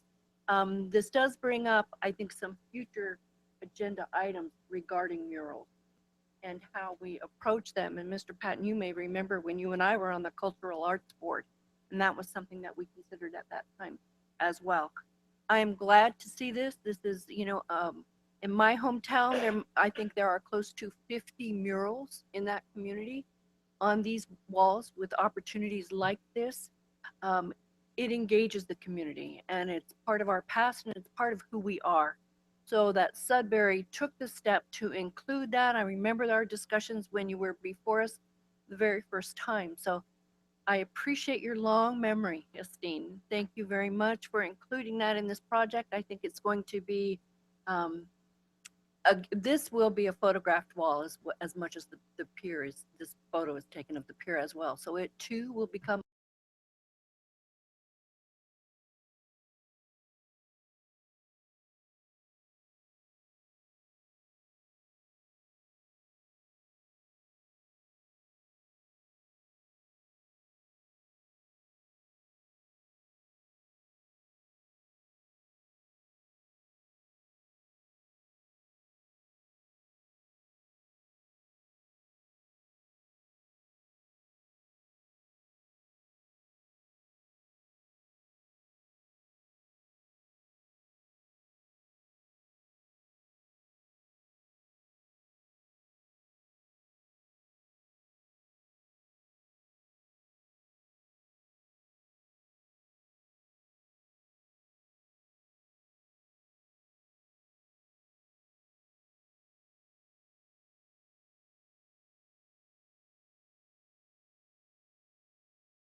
um, provide a better protective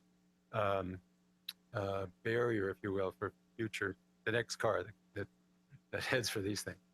And so I think that we can adjust in all these images. We can adjust the base height so that it'll stop the car before it gets to the sculptural element. So in this version, we showed it without, and then with the tree that's there. Originally, we thought that the tree might be a kind of a distraction, but now I'm not so sure. I think the tree could coexist with the sign as you wish. But we wanted to study it anyway, so we've included these. Now there are a couple ways these can be rendered and built and illuminated at night, because that's going to be important.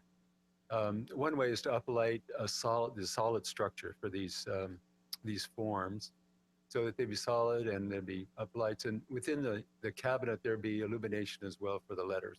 They'd be popped through, and so they'd be quite visible.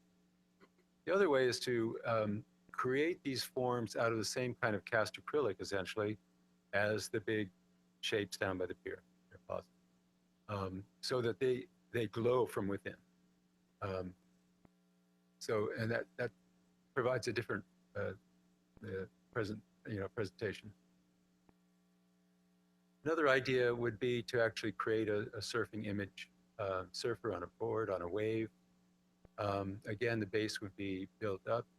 There's a cabinet as the sign part where the letters would be illuminated from within, with or without a tree. Again, I'm not sure the tree is such a distraction after all. And then in terms of illumination, again, the same kinds of alternatives. Either internally illuminate the cabinet so that the letters glow, and uplight the surfer and the wave. Alternatively, we can create that wave out of kind of a cast acrylic, similar materials as the surfboard shapes down at the Pier Plaza. So again, the wave glows, and again, those are the two alternatives in terms of illumination and construction for the two different options. We have a number of different scenarios for you to consider: tree, no tree. Option A, option B for the design, and then the different forms of illumination. So we're open to questions. So just to make sure we have three options before us. One is replace. Yeah. Replace. Number one is option A. Right. But then there's an A1 or A2, and Yes. then there's option B and option B1 or B2, which has to do with the lighting. I wasn't really clear on that. But Okay. Can you? Yeah, let's go back. Let's look at this example here again. In each of the two design options, there are two versions for illumination. One is they're externally illuminated for the shapes, the sculptural shapes, and the sign cabinet, in this case the wave, is internally illuminated. In other words, the light, the letters are illuminated. So there's some uplights on the cabinet face, and there's internal illumination for the letters so that they glow through as well. The alternative to that is lights that they originate on the base of these sculptural elements, the surfboard shapes, but they glow because they carry the light. And that same thing basically on the wave. It's either externally illuminated or like that, or internally illuminated, so that you see the glowing form. Yeah, the acrylic used on Surfhenge is the name of the piece of art. Surfhenge, yeah. Okay. Great. Okay. Great. Mr. Patton, I know you had questions, comments. Nice presentation, and thanks for the compliment about how this council is. I too agree. It's it's a good atmosphere up here, as well as we have a great audience. And, It's really true. You wouldn't believe it, but well, for me, unless a tree is posing danger to community, I say keep it. And if there's a danger with that tree, of course we look at options, but I say keep the tree. As for option A is the woody, is that correct? yes. Option A Option is A would be replicate the Alternative one is Alternative just replacing the existing, the sign that was knocked down, right? so you So call it alternative one, but not Yeah. option one. Well, I guess you're right. So he called them option A and B. So I guess yeah, it should be, Okay, yeah. it'd be what's before A? Minus A? I don't know. Okay, I'm just It's gonna calling say. alternative one, the existing alternative. Okay, or okay, let me whatever. move on here before I Yeah. forget. Okay, so the surfer, if you go to the surfer there, that's quite like the surfer in Triangle Park. There's like a aluminum one, correct?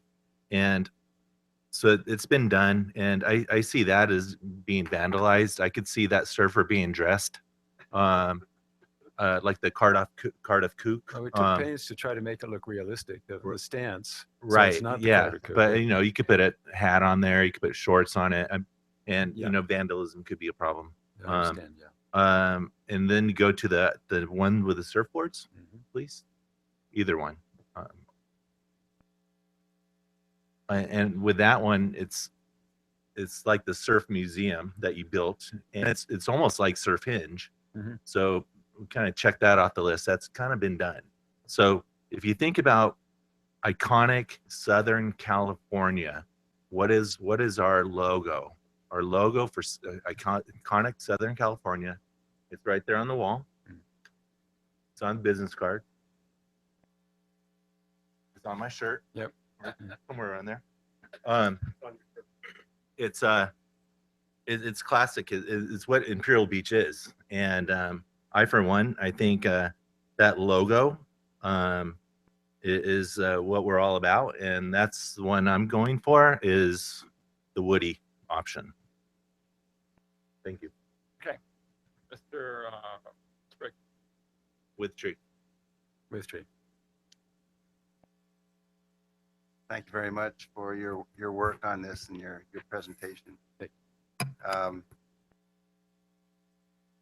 think I'm concerned about the protection against future accidents and whether what's realistic to protect against it happening again, and you know how much we should invest in a sign that's likely to be hit,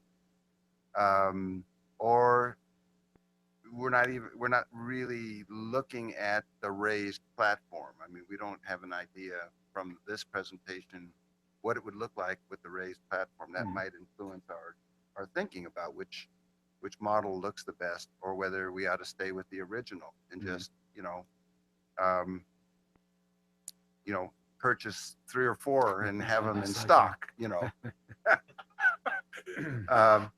So my other thought is, and I live on this end, the south end of Imperial Beach. So this is the main entrance that I usually take. I honestly think, and people in this neighborhood may quarrel with this, but I'm not so sure we need such an ornate entrance along Ivy Boulevard into Imperial Beach. I think the original is with the Woody on it is a nice, modest but still elegant statement. You're in Imperial Beach now. And it just seems to me that the real ornate part of Imperial Beach in terms of entering it, and the area that we're really working on creating a village environment with, is the Old Palm area. And so I could see something like something more ornate in the Old Palm area along Old Palm. It just seems like it would fit there better for me than it would fit on Ivy Boulevard. Other than that, I think it's either one of them are great. I think the lighting options, I don't really have a strong opinion on. All of them look good. But I think I would agree with my colleague that the Woody design is in the sort of stone pillar that is less of a loss if it gets hit again, is probably the way I would go with this. And I don't know what we can do from a safety hazard standpoint with this. Maybe we need to have a flashing yellow light on the curb there, the way we do further, further down IB Boulevard by the crossing. Those get hit too. So, I don't know. That doesn't add a lot of value, but that's kind of my thought on it so far. Thanks, Mr. Spriggs. Mr. Sorry, Mary Pro Tem Bragg. Thank you. Mr. Simon, thank you so much for bringing your options before us this evening. I really do like the lighting on both of those. However, I'm going to agree with my colleagues. I'm kind of tied to tradition. I was on the committee that chose the Woody logo as our logo, and member of the audience may remember this, Ms. Wilson may remember years ago when that sign was hit. It was on actually Thanksgiving Eve by a drunk driver, which is why that sign was hit. Claudia, I don't know if you remember, but I went out there at 4 o'clock in the morning and gathered up all the letters from the old sign and saved them for, me, I save everything. So I had those letters and they're probably still in my garage. But I think it's important for us to have bookend monument signs in our community, okay? One of the things that these signs do is they mark the boundary between the city of Imperial Beach and the city of San Diego. I don't care if you're on Ivy Boulevard or if you're on Palm Avenue. I want people to know when they drive past that monument sign and they look around and they subconsciously think, why is this part of the street so much better than that other part of the street? I want them to know the reason why. It's because they have arrived in Imperial Beach. While I have the pulpit, I would like to comment on our surfboard museum on Old Palm Avenue, and again request that the ivy that is growing over those surfboard signs be removed so that people can tell that they are surfboard images. I've made that request before. I'm going to make it every opportunity I get until hopefully one day it does happen. I'm sorry. Yeah, where's our new public works director? Is he still around? First of all, he needs to stay at all these meetings because, my gosh, we have important things we say. But again, thank you. But I would be in favor of retaining the current monument sign. I would be interested in any kind of different lighting, though, especially if any of that could incorporate solar lighting. I'm not sure if that's possible, but it would be a consideration. Thank you. Right, Mr. West. Mr. Simon, thank you very much. Mayor Pro Tem, excellent points. I want to make sure that people understand that they are entering Imperial Beach, and I think I actually want, whether it's the surfboards, the surfer, or the Woody, I would like it bigger. I mean, I would like it to be something that when we hit that sign, you're in Imperial Beach. Or bad words, but you know what I mean. Yes, yeah, no hitting signs, but and I lived in North Park. It's a problem that you do run into. I want, every little community has their signs that they walk into, and I think that ours are there. They're not easily recognizable, unfortunately. And whether I am for, I like the Woody too, if we can incorporate something, but I'd like it bigger so people know that we are entering IB and we are really proud of our little town, and we want to make sure that people know that. So make it bigger, and you never know, if you do make it bigger, it may not get hit as much because they're going to see it as much. But I will also say that, the signs in North Park and Kensington, they get hit. Unfortunately, it's part of the life. And if we can make it bigger and a little bit more sturdy, they last longer. So that is, and I agree with you. Keep the tree. Yeah, it's rare that I disagree with all four of you, but I'm absolutely stunned that we're going with what we've had there, and I think we're missing a major opportunity to do something a little different and something a little more lively, and something a little bit more, I think, just different and nicer. But that's my opinion. I'm going to completely disagree with the fact that we shouldn't, for some reason, improve this part of IB. We should profoundly improve this part of IB. We have a library that's ocean themed. It shouldn't just be Palm Avenue or the beachfront. Everybody in IB and everybody who comes to IB should be enveloped by the ocean. And having grown up in that neighborhood and carried my surfboard under my arm with all my buddies from that area, down the streets here, we'd have been stoked to have be reminded that we were going on down the beach. So back then, that was 40 years ago. But anyway, this is a democracy. It's a 4-1 vote. So you guys will get the sign back apparently. Mayor, I have to look right in the camera because I know Hank is watching. There's no doubt Hank could get away from not watching tonight. And Hank told me that he goes, "Why are you trying to do all this fancy stuff? You know, this will be what they want. This is traditional. This is what IB is." So you're right, Hank, and it's good to see you again.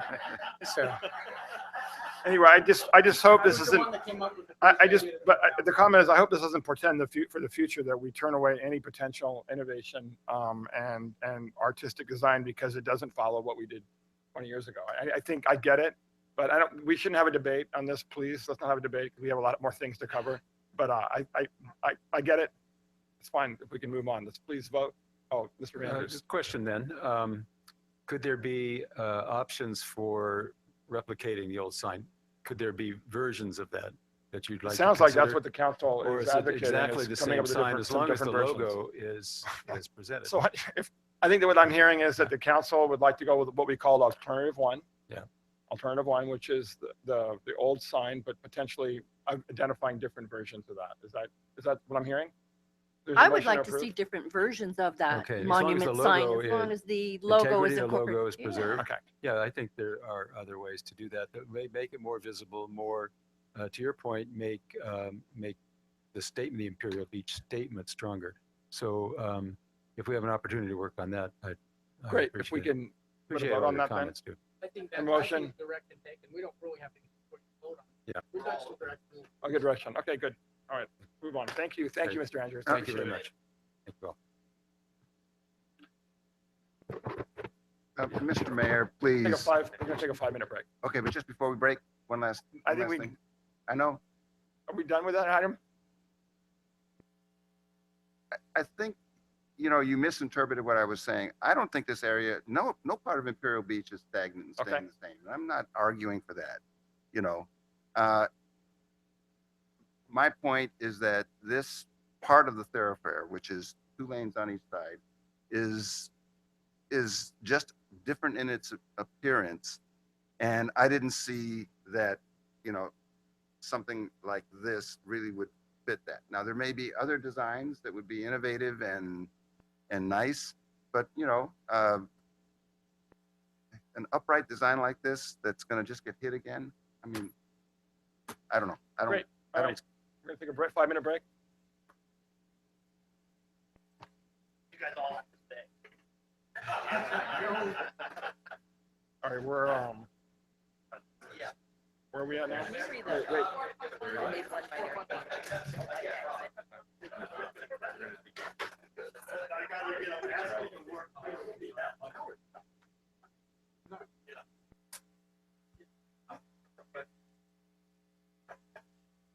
I got 7:47.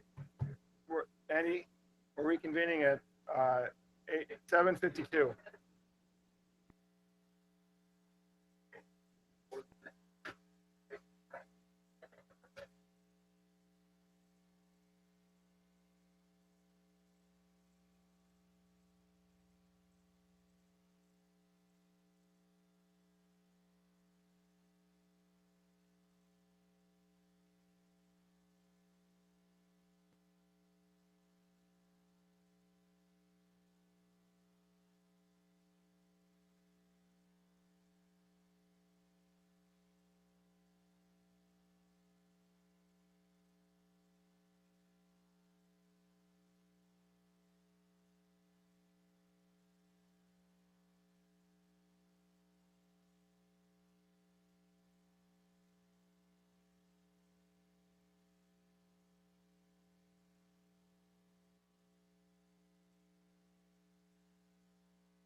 property is located in the CMU1 General Commercial and Mixed Use Zone.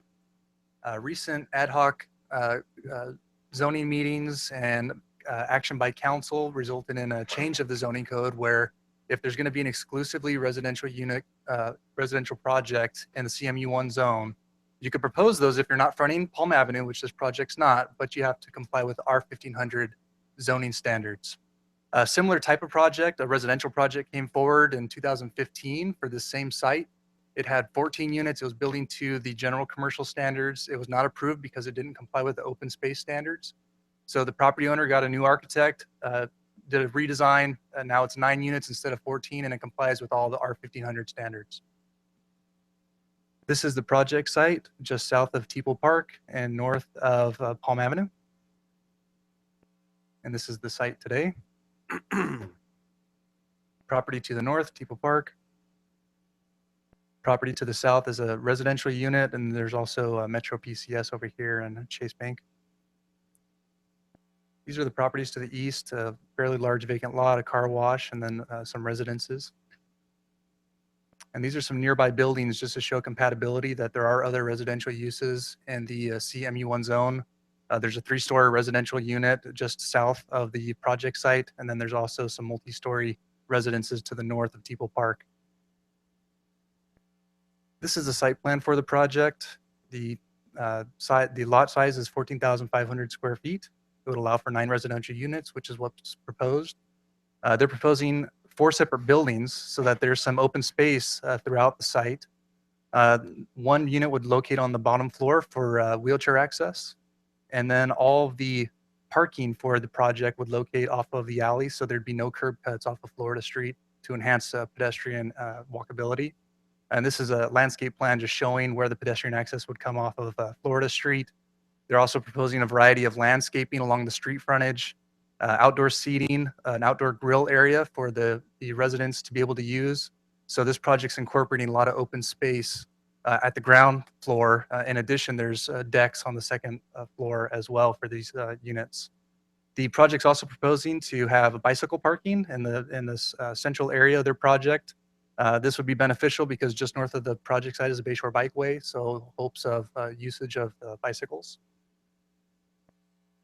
And in addition, just fitting the theme of trying to have access to alternate methods of transportation, this site's also within 500 feet of 4 bus stops. So the residents of this site should be able to have access to not only the Bayshore Bikeway, but also transportation.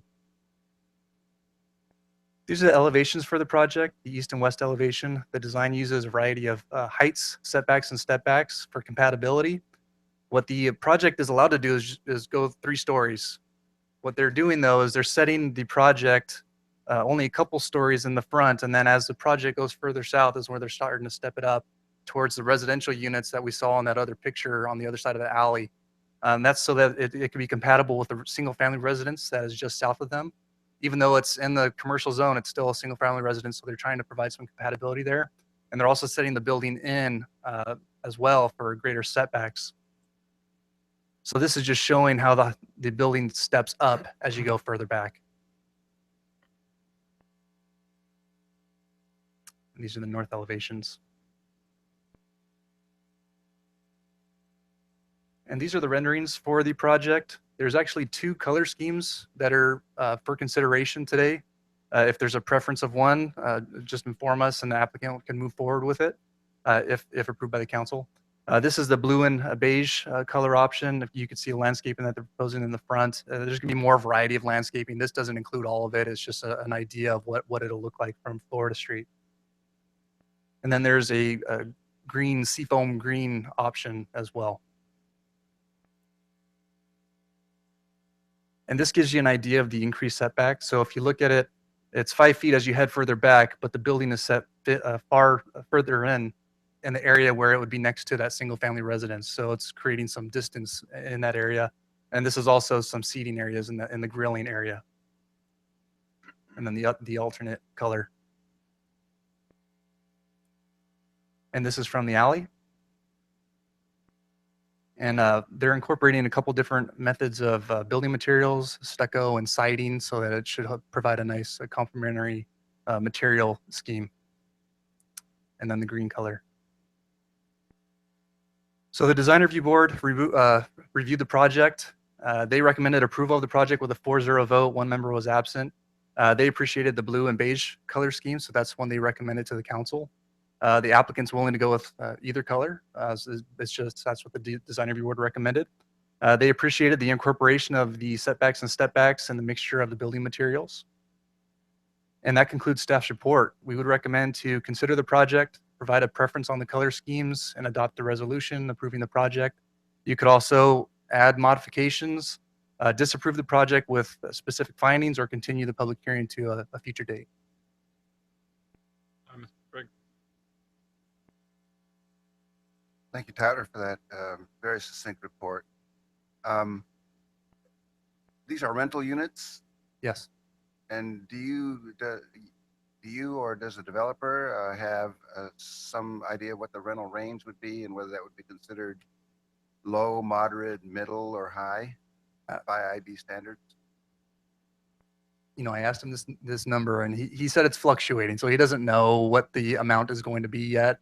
Once you get into the construction costs and then you add it all up, that's when it starts to you figure out a range. According to him, it was going to be low, but you know, we don't know what the actual number is. It's not something that we typically can regulate. According to the applicant, it would be low. Okay. Well, I think my general comment is I think this is a big improvement over the last proposal for this site, which ran into you know, some strong concerns. And I commend the design. It's got a nice variable roof lines and shape. And I think I would go along with the DRB's recommendations regarding the color scheme. Those are my comments. Thank you. One thing I could add is the architect is here if you have any questions for the architect as well. She's in the audience, sitting there with those poster boards. Oh, okay. Mayor Pro Tem. Mayor, we can't, the podium's in the way, so we can't see. Oh. Mayor Pro Tem back, Bragg. Thank you. Did the architect want to have any comments before ours, or you're here just to answer any questions primarily? Okay, thank you.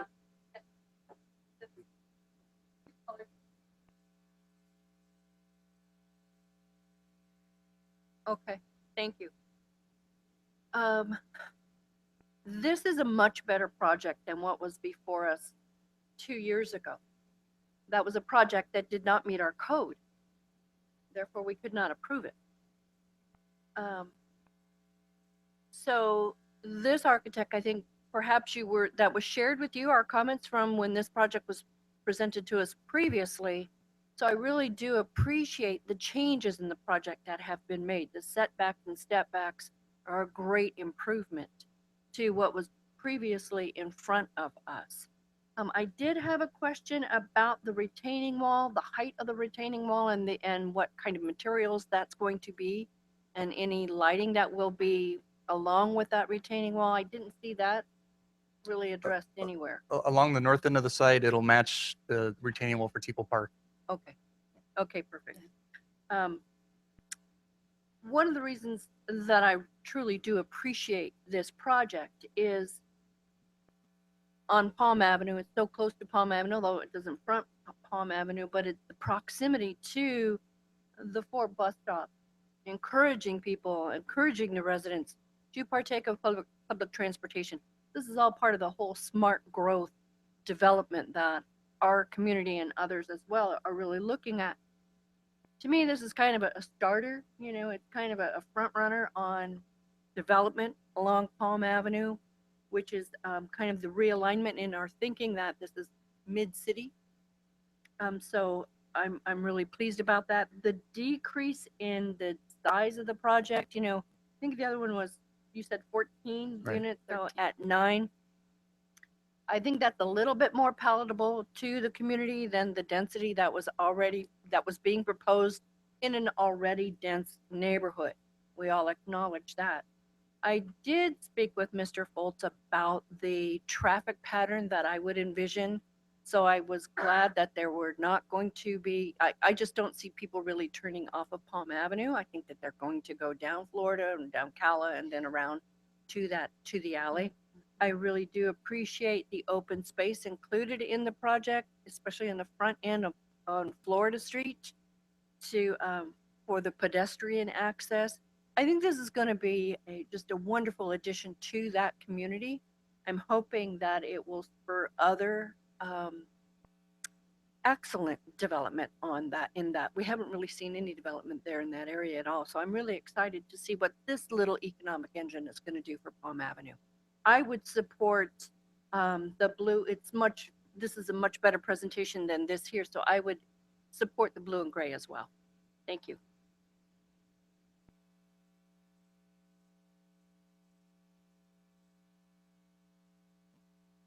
Too. So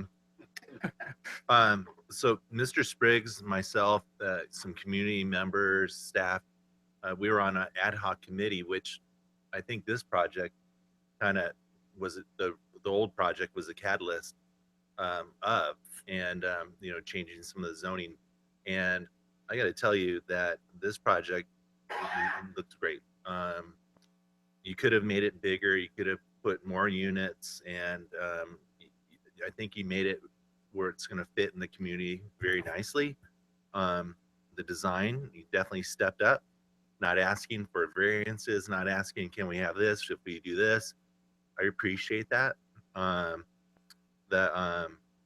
I'm hoping, like Mrs. Bragg said, maybe some of the other complexes in that area may see this and say, okay, it's time for a facelift. They're not going to rebuild, of course, but they certainly, facelift. And I think an architect like you needs to be an IB for more often. Color-wise, I'm going to go against the grain because I like the green, but I will go with whatever the majority likes. And thanks for being here. Mr. Pratt, Mr. West. Just quickly, I'm very, really, I don't know what the first one was because I wasn't here, but I really like how you've really kept like a single family home look from the closest to the street and stepped it back. And that is phenomenal. And it really it'll make the homeowners around there, they'll appreciate that because it'll look more like a home right on the street itself. And then, so great job. Blue, beige. Yeah, thanks. The design's fine. I actually don't like the colors. Maybe I'm missing something. Can you explain to me beige and blue? That doesn't work for me at all. Like, I'm a blue and white person. That's what I think of aquatic sort of colors. So maybe explain to me, I miss it, the khaki sort of blazer kind of thing, or? It's the two colors in the logo. I think the blue and the beige were these were colors that the Allens thought might be nice colors. I mean, that's how we kind of came up with them.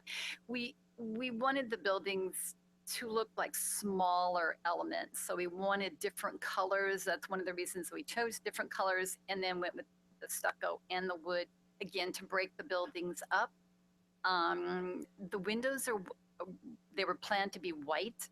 So if we made the building too light, then the windows wouldn't really be accentuated in the building, and we didn't really want it to be too monochromatic there. You have different ideas. Certainly, we're open to different I guess I'm colors. gonna ask the council, do you think it's the best that it could be? Do you see other beige and, I don't actually, what would you, if you had to do the best colors, would you, and you had to do, I like blue, but would it be blue and beige? Would it be blue and a lighter, like maybe an off-white or something? But I find it really jarring.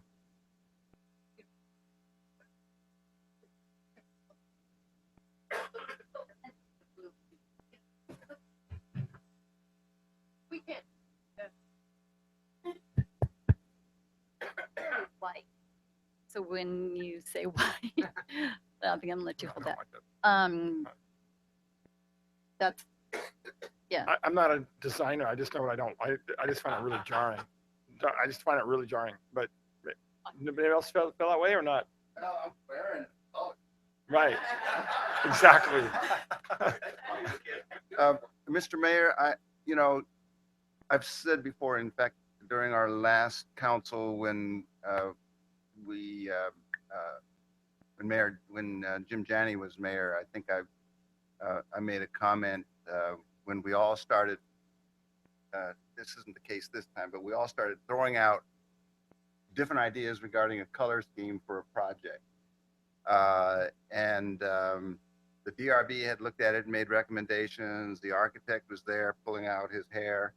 And I had to say to my colleagues, really, if we're given a couple options, there's a lot of thought and effort that's gone into it already. It's already gone through our DRB, who we just appointed. I kind of think we shouldn't be second guessing them beyond what the options are that they've already come up with. But to me, that's just my thought about it. Well, I guess you had said the Allens chose this color. If you had to, as a designer, I'm asking for the best design possible, or color scheme possible. Was this what you would choose? What did you originally choose? Originally, we were looking at the greens, and we were concerned that the greens may be too heavy-handed with too much green. So I think the blue is a nice color. I wanted to go with kind of a gray blue. We could certainly go with two colors, the lighter and the darker, of kind of a blue gray. I think that would be fine too. The buildings are not going to be broken up as much if it's a lighter and a darker blue gray. But that's certainly an option I'm sure they would be happy with. Is there any feeling that we could look at blue gray, or recommend looking at blue gray? I just find this building not to be conformant to anything else in that neighborhood. This doesn't look the same. It looks completely different. I know I've ridden my bike all around that neighborhood, walked it. It doesn't look the same because it's new, it's contemporary. It doesn't look the same, but hopefully some of the other buildings around there might step up and maybe they could do blue gray. But I could support a different color. These were my choices, but I'm not married to these at all. I think we could do better. And whether it's I would like a more, I don't know what you're thinking, but more of a nautical. Right, that's what I was, when I think of blue in that area, that's what I think of. Or ivy blue and nautical and white and that crisp, those seashore colors that you see traditionally blue and white is my.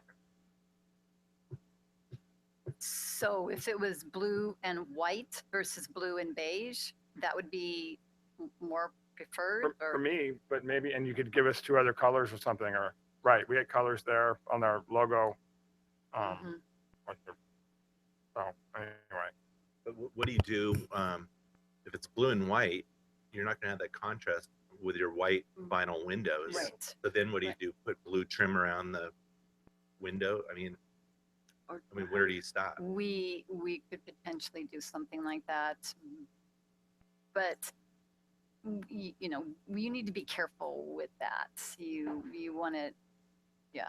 No, it's not clean. Right. Exactly. Was there any way, any option, any feeling that we could come back with a blue and a gray and a blue and a white just to see the difference? Have some more options. I'm not a big fan of blue and white, to tell you the truth, Serge. It doesn't work, it doesn't work real well. And a lot of times when you put with vinyl windows, it will look monochromatic in many ways. I think in the future, people are going to regret, they're going to look at us and go, why do we approve that? Well, I actually think that, I think that the blue, maybe the blue of our logo color, maybe a darker blue and a more of a, instead of a beige, more of a little bit more of a sand color may help it. Anything other than that. I just find it really off-putting. So what would it take for you to come back with? I mean, these are computer renderings. I mean, you could couple clicks, or is it that? Right. It's not a big deal to change the colors. I just need a little more maybe guidance on the exact colors. I mean, there's a big range in blues. I'm not a designer, so I don't design buildings for a living. I know what I like. And then we have, I think most of us have visited tons of coastal communities and seen buildings we like. There's all kinds of new buildings in the city that look good and we've approved. So I'd like you to come back with some options. But that's July 18th. Is it?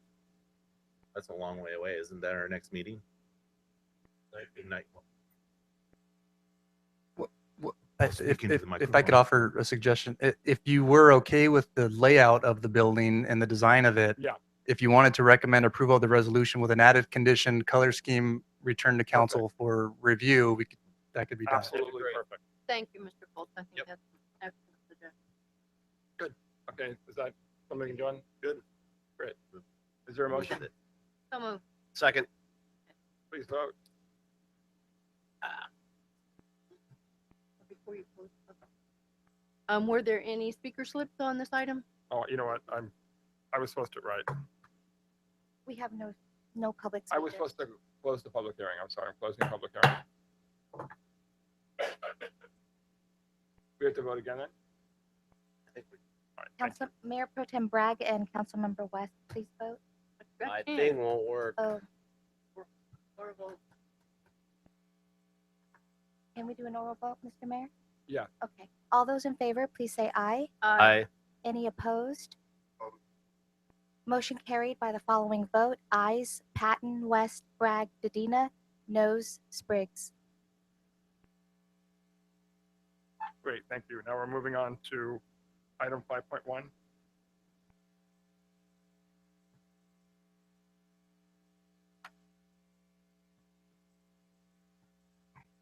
And that's Elm Avenue Traffic and Pedestrian Analysis Report. We received a report from the city traffic engineer.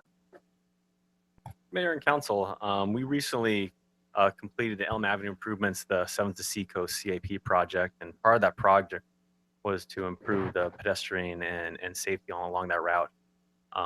But during construction, upon completion of the project, we still had comments from the public or from the local residents and the school representatives that they wanted to see some additional safety improvements along that route. So back in February, the city asked our traffic engineer to do a traffic safety analysis for Elm Avenue.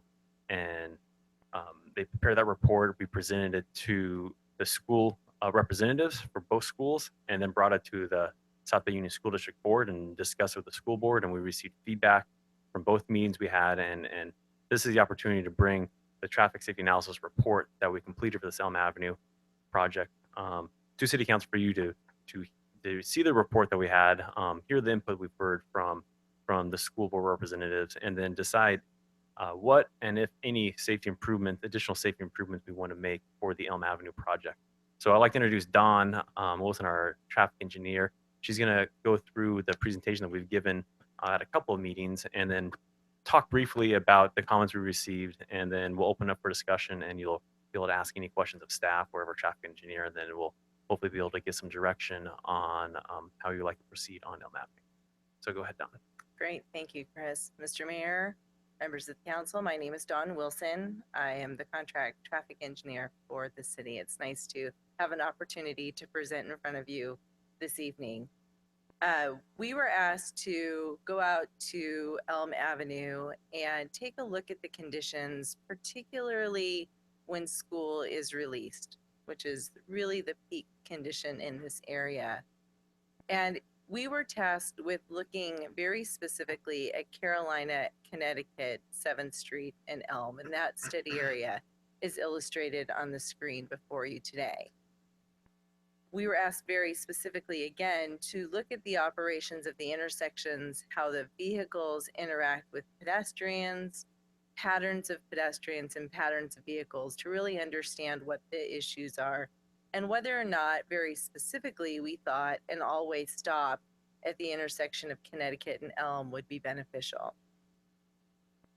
This is the zoomed in view, and this is pre-project, so before the street was improved and resurfaced. And you can see prior to the resurfacing, there were a number of crosswalks within the study area.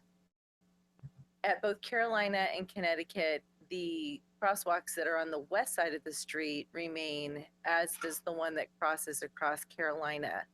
The white crosswalk that you see on the east side of Connecticut which is the street on the east side along the school frontage. That one no longer exists. During our observation period, which was earlier this year, we asked one of our staff to stand on the northeast corner at Connecticut and Elm, approximately where the white crosswalk is, between 1 o'clock and 3 o'clock in the afternoon. I'm going to share with you right now a series of photos and videos that we shot during that time to illustrate the things that we observed and helped us come to our conclusions. So these pictures were taken around 1:45 in the afternoon. So between about 1 o'clock and about 2:30, the conditions along Elm Avenue were fairly quiet. We'd see cars come through every 30 to 45 seconds, coming at a normal pace, not a lot of pedestrian activity. So we considered this our baseline condition before schools were released. Sure. Sure.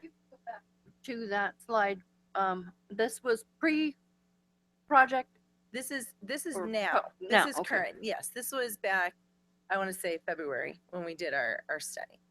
So this is what the conditions look like today. This is, 1:45, from about 1 to 1:45. This is what the conditions look like. So this is preschool activity.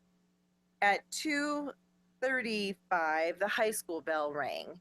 And at that point in time, what we observed is that the vehicular traffic increased a little bit along Elm Avenue. The pedestrian traffic increased substantially. So the video that you're seeing before you right now shows the high schoolers walking along Elm Avenue, primarily along the south side of Elm Avenue. And occasionally along the corridor, we would see high schoolers just kind of cross wherever it was convenient. But when crossing Holding in a their iPhone. crosswalk, yeah, walking with their cell phone. But when convenient, they would actually cross at the crosswalk at Carolina. So we did not see as frequently the pedestrians crossing at Connecticut Street. So they'd walk along the south side, they'd either stay on the south side or cross at Carolina. After the high schoolers started to thin out, we started to observe the buses arriving along the Friendship School and the charter school frontage. This picture illustrates one bus parked along there. You can see the white curb and the red curb that exist along Connecticut Street. And as we go through this progression, you'll see the number of buses build over time. So this was at about 2:51. At 2:53, the bell rang. So in a very short period of time, activity begins to ramp up very quickly. So we see more buses showing up. And by about 3 o'clock, this picture was taken at 3:03, we really start to see the queues building up. Now, we never saw this happen during the high school period near the school, but we most certainly saw this as the elementary school children started to cross at Connecticut Street. So as we looked east, that was looking westbound. Now we look eastbound towards 7th Street. The queue looking westbound actually goes around the corner and stretches to the north along 7th Street. What you can't see in this picture is there's a school bus around the corner that's now waiting in this queue that also wants to line up. So as we watch the traffic patterns, these queues really never died down until the activity at the school died down later in the afternoon. So this is really just indicative of what we were observing. You see there's a crossing guard that helps the children cross the street at Connecticut during the school release time. He shows up roughly at about 2:45 and he stays out there until the majority of the children have left the area. One thing we did observe is he's doing his best to try to manage both the children crossing as well as some of these left turns coming off Connecticut Street. And that's really where the conflict happens, where people are trying to turn left from Connecticut onto Elm and cross the crosswalk where the children are also crossing for school.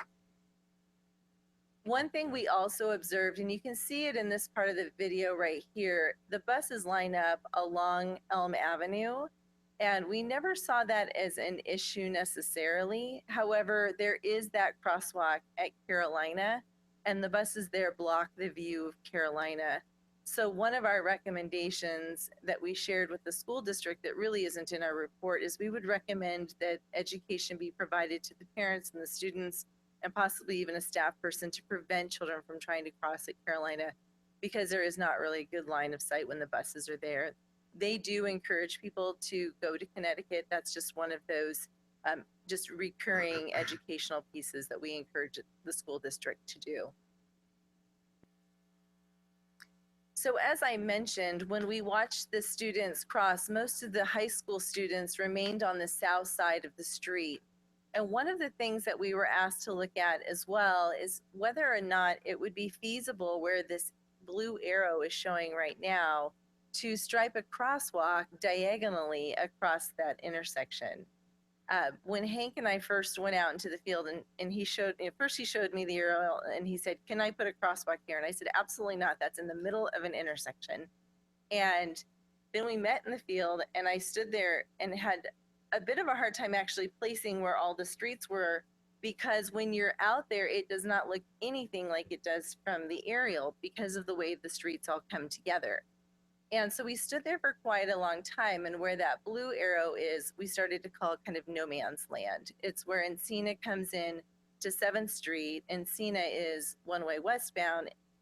7th at this point is one-way southbound. And so you have this area between where those streets come together and where 7th and Elm connect.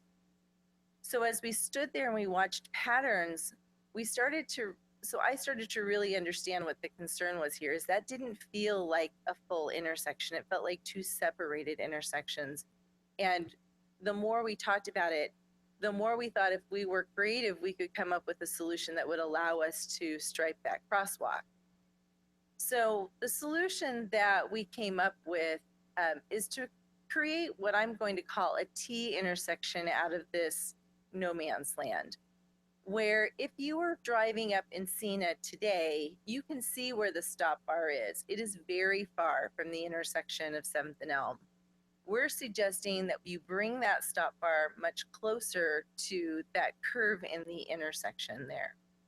And then on 7th Street, you can see the striping where we channelize vehicles down 7th Street. The black dots on here would be stick down delineators or bollards, or it could be constructed as a more permanent surface. This could be temporary to permanent solution, where you wouldn't be able to make a left going from Encina to 7th. And we've done some observations. It's a fairly low volume movement. There are many other ways you can get to 7th Street from this intersection.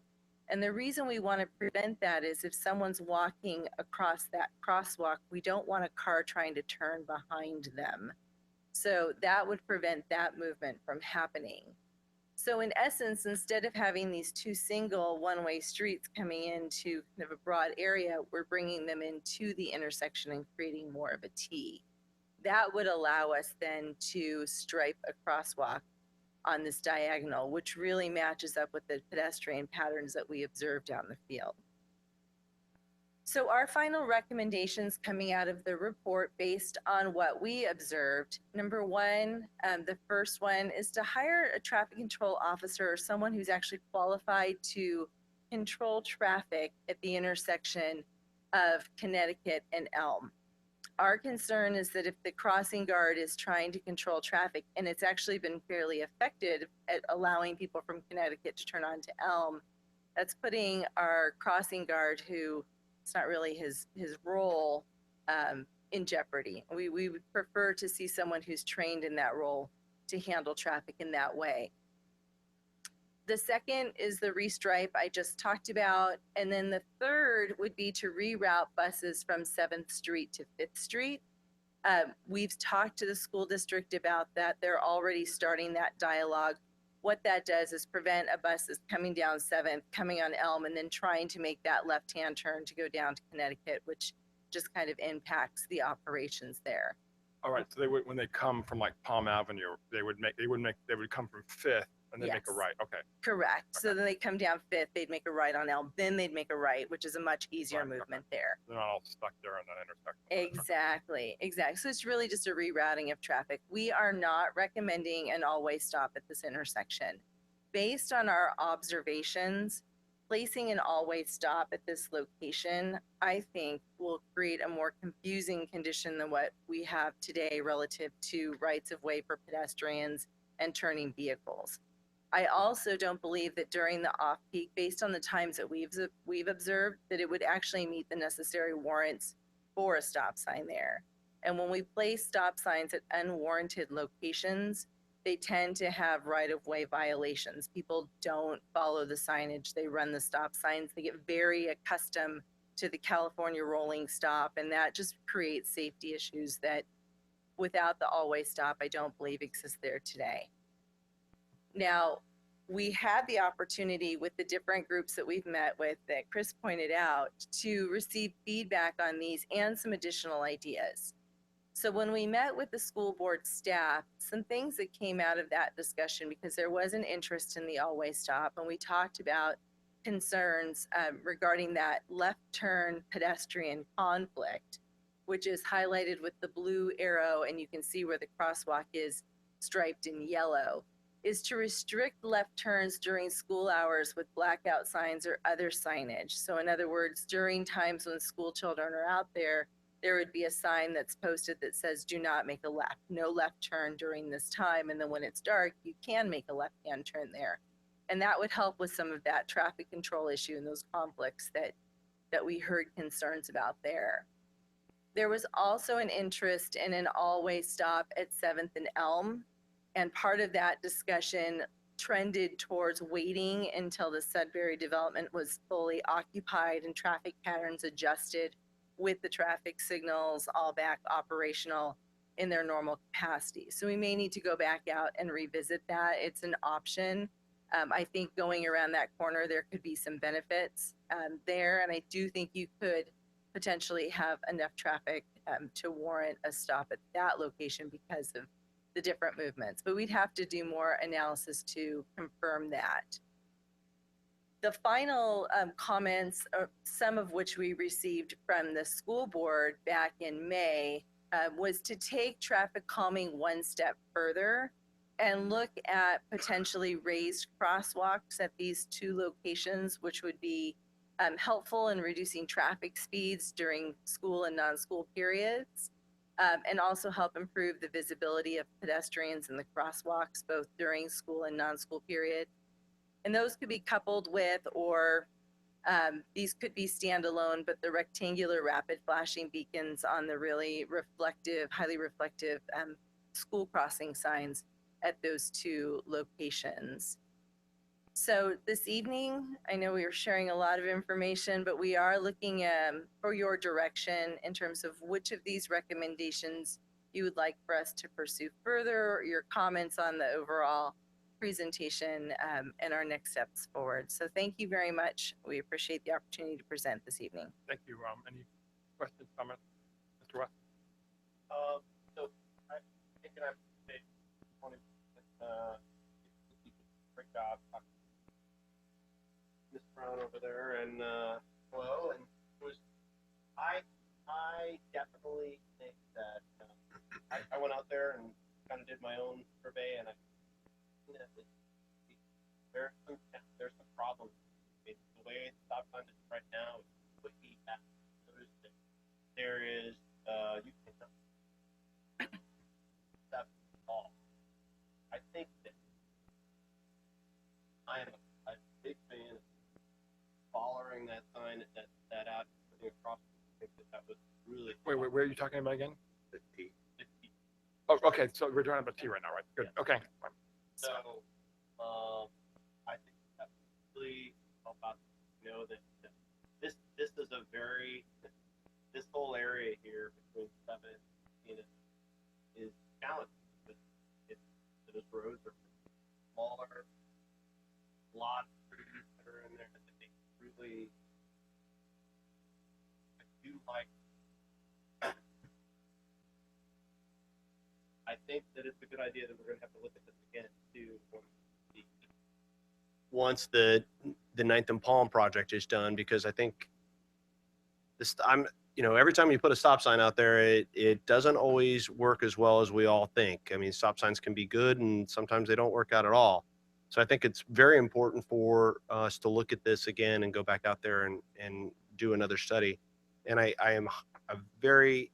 do think that we will help ourselves out with the rerouting of the buses over to Fish Street by 7th, because if You go they're back go- to the main alternative, so we'd all look at what you're talking about.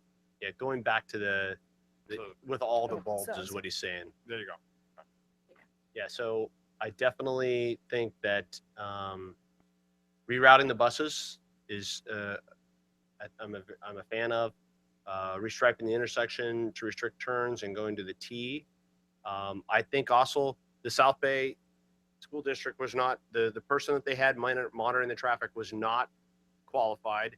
He was doing that out of the kindness of his heart. Right. So I definitely think that we need to hire a control officer, traffic control officer, and he needs to be trained. That's what there's training for that is easily.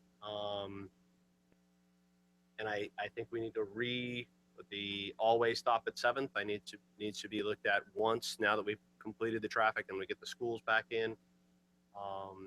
And the left turns I think is a very good idea as well. Wait.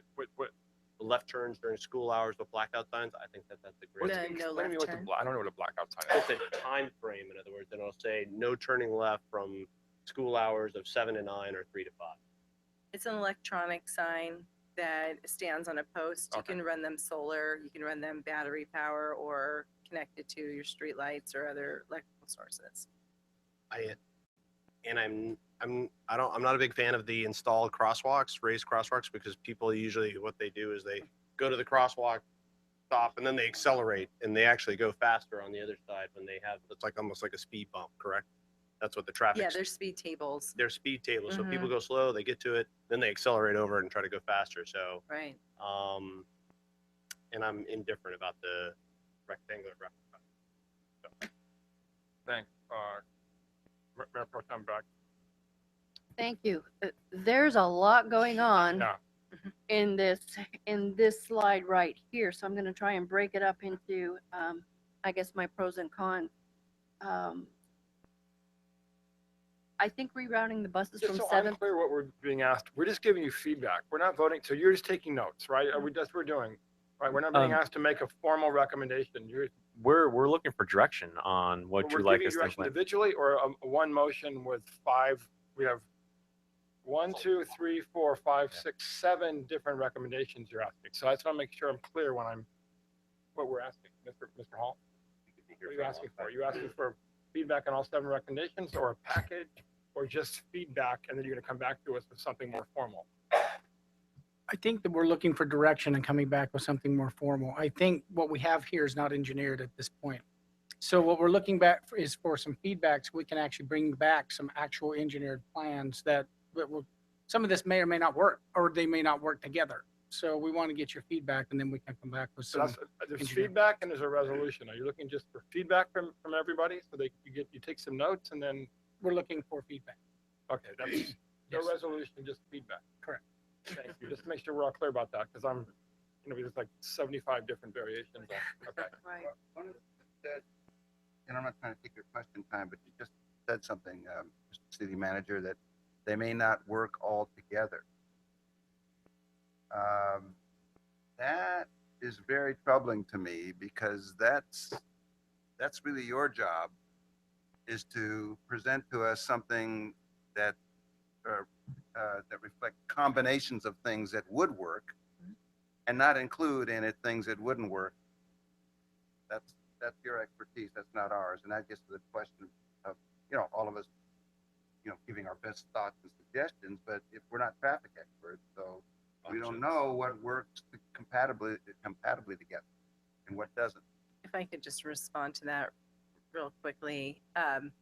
All of the things that we've presented on here are viable options that would address the concerns that we heard in the discussions that we had with the school board members, with staff.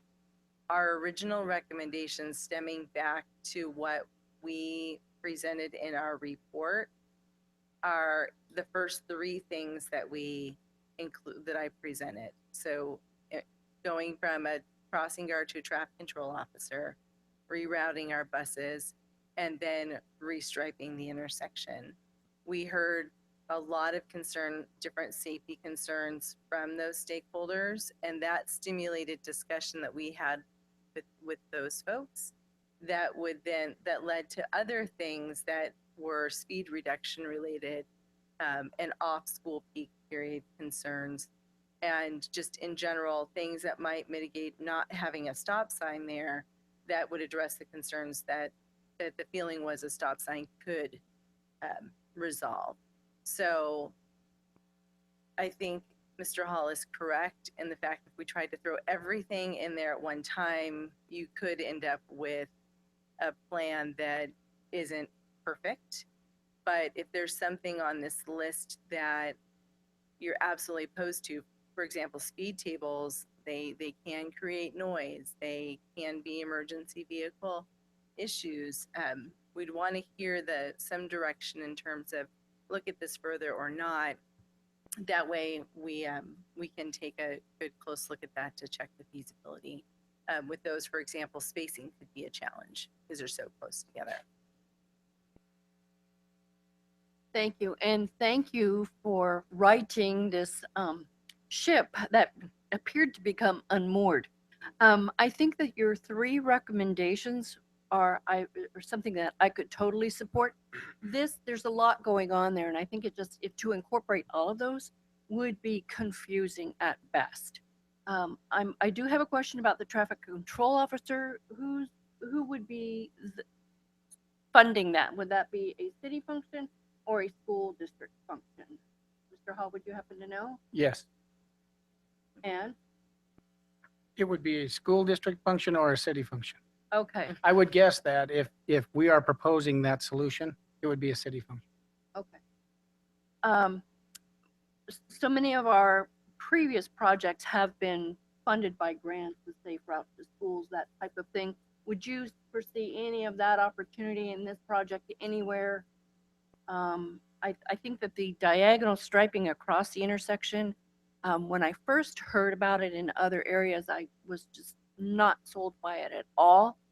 Saw it in San Francisco and it works like a charm. It's really creative, but it solves the problem. And I think that's what I was hoping would come out of this analysis, was that there are some relatively simple solutions that I think are easily achieved with your recommendations. That would be the direction I would like to proceed in.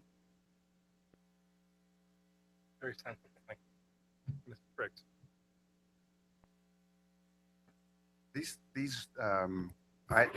I'm persuaded by what my colleague, Ms. Bragg, has said, and also what you said about your original three recommendations, and the others, being add-on, maybe important, but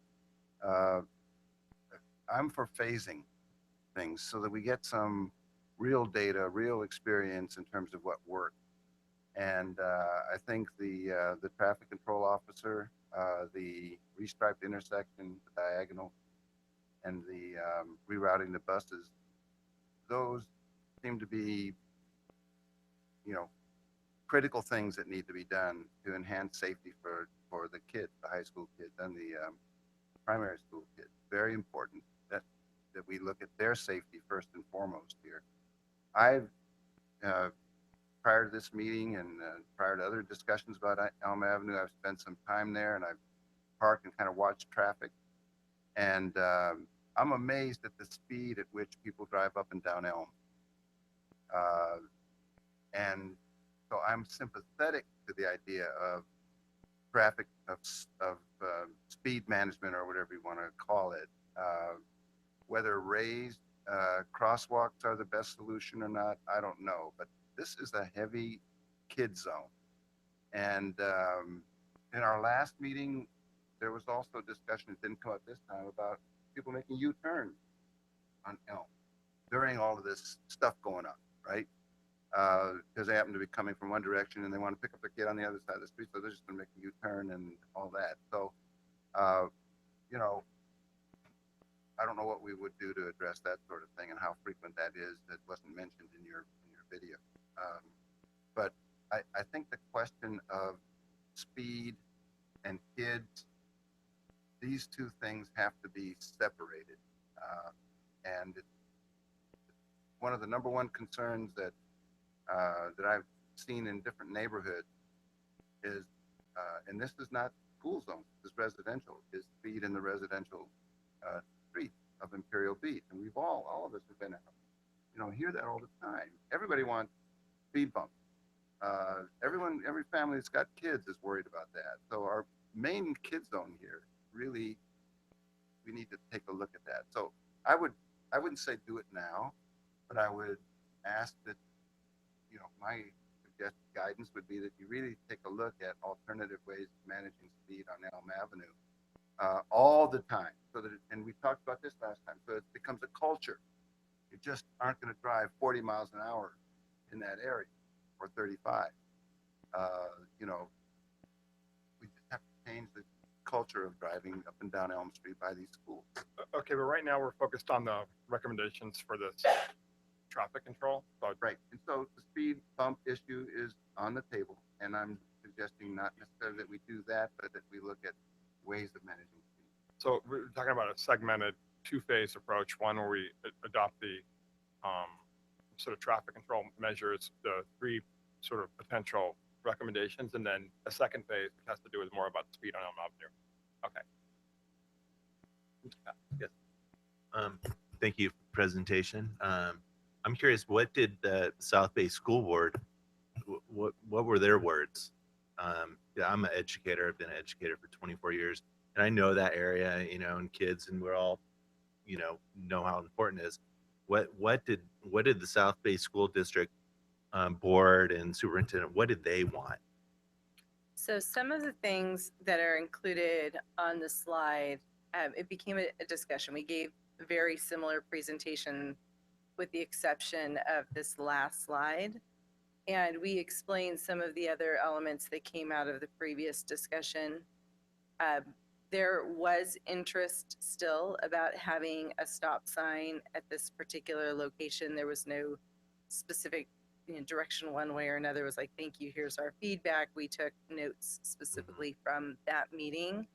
The discussion about speed along the corridor did come up. That's where the raised crosswalks and the rectangular rapid flashing beacons came in. There was obviously concerns about overall safety for students in this area and making sure that we can really reduce that conflict between the students and the vehicles as much as possible. We had a very detailed discussion just about how the stop signs would work and, that yielding of right of way.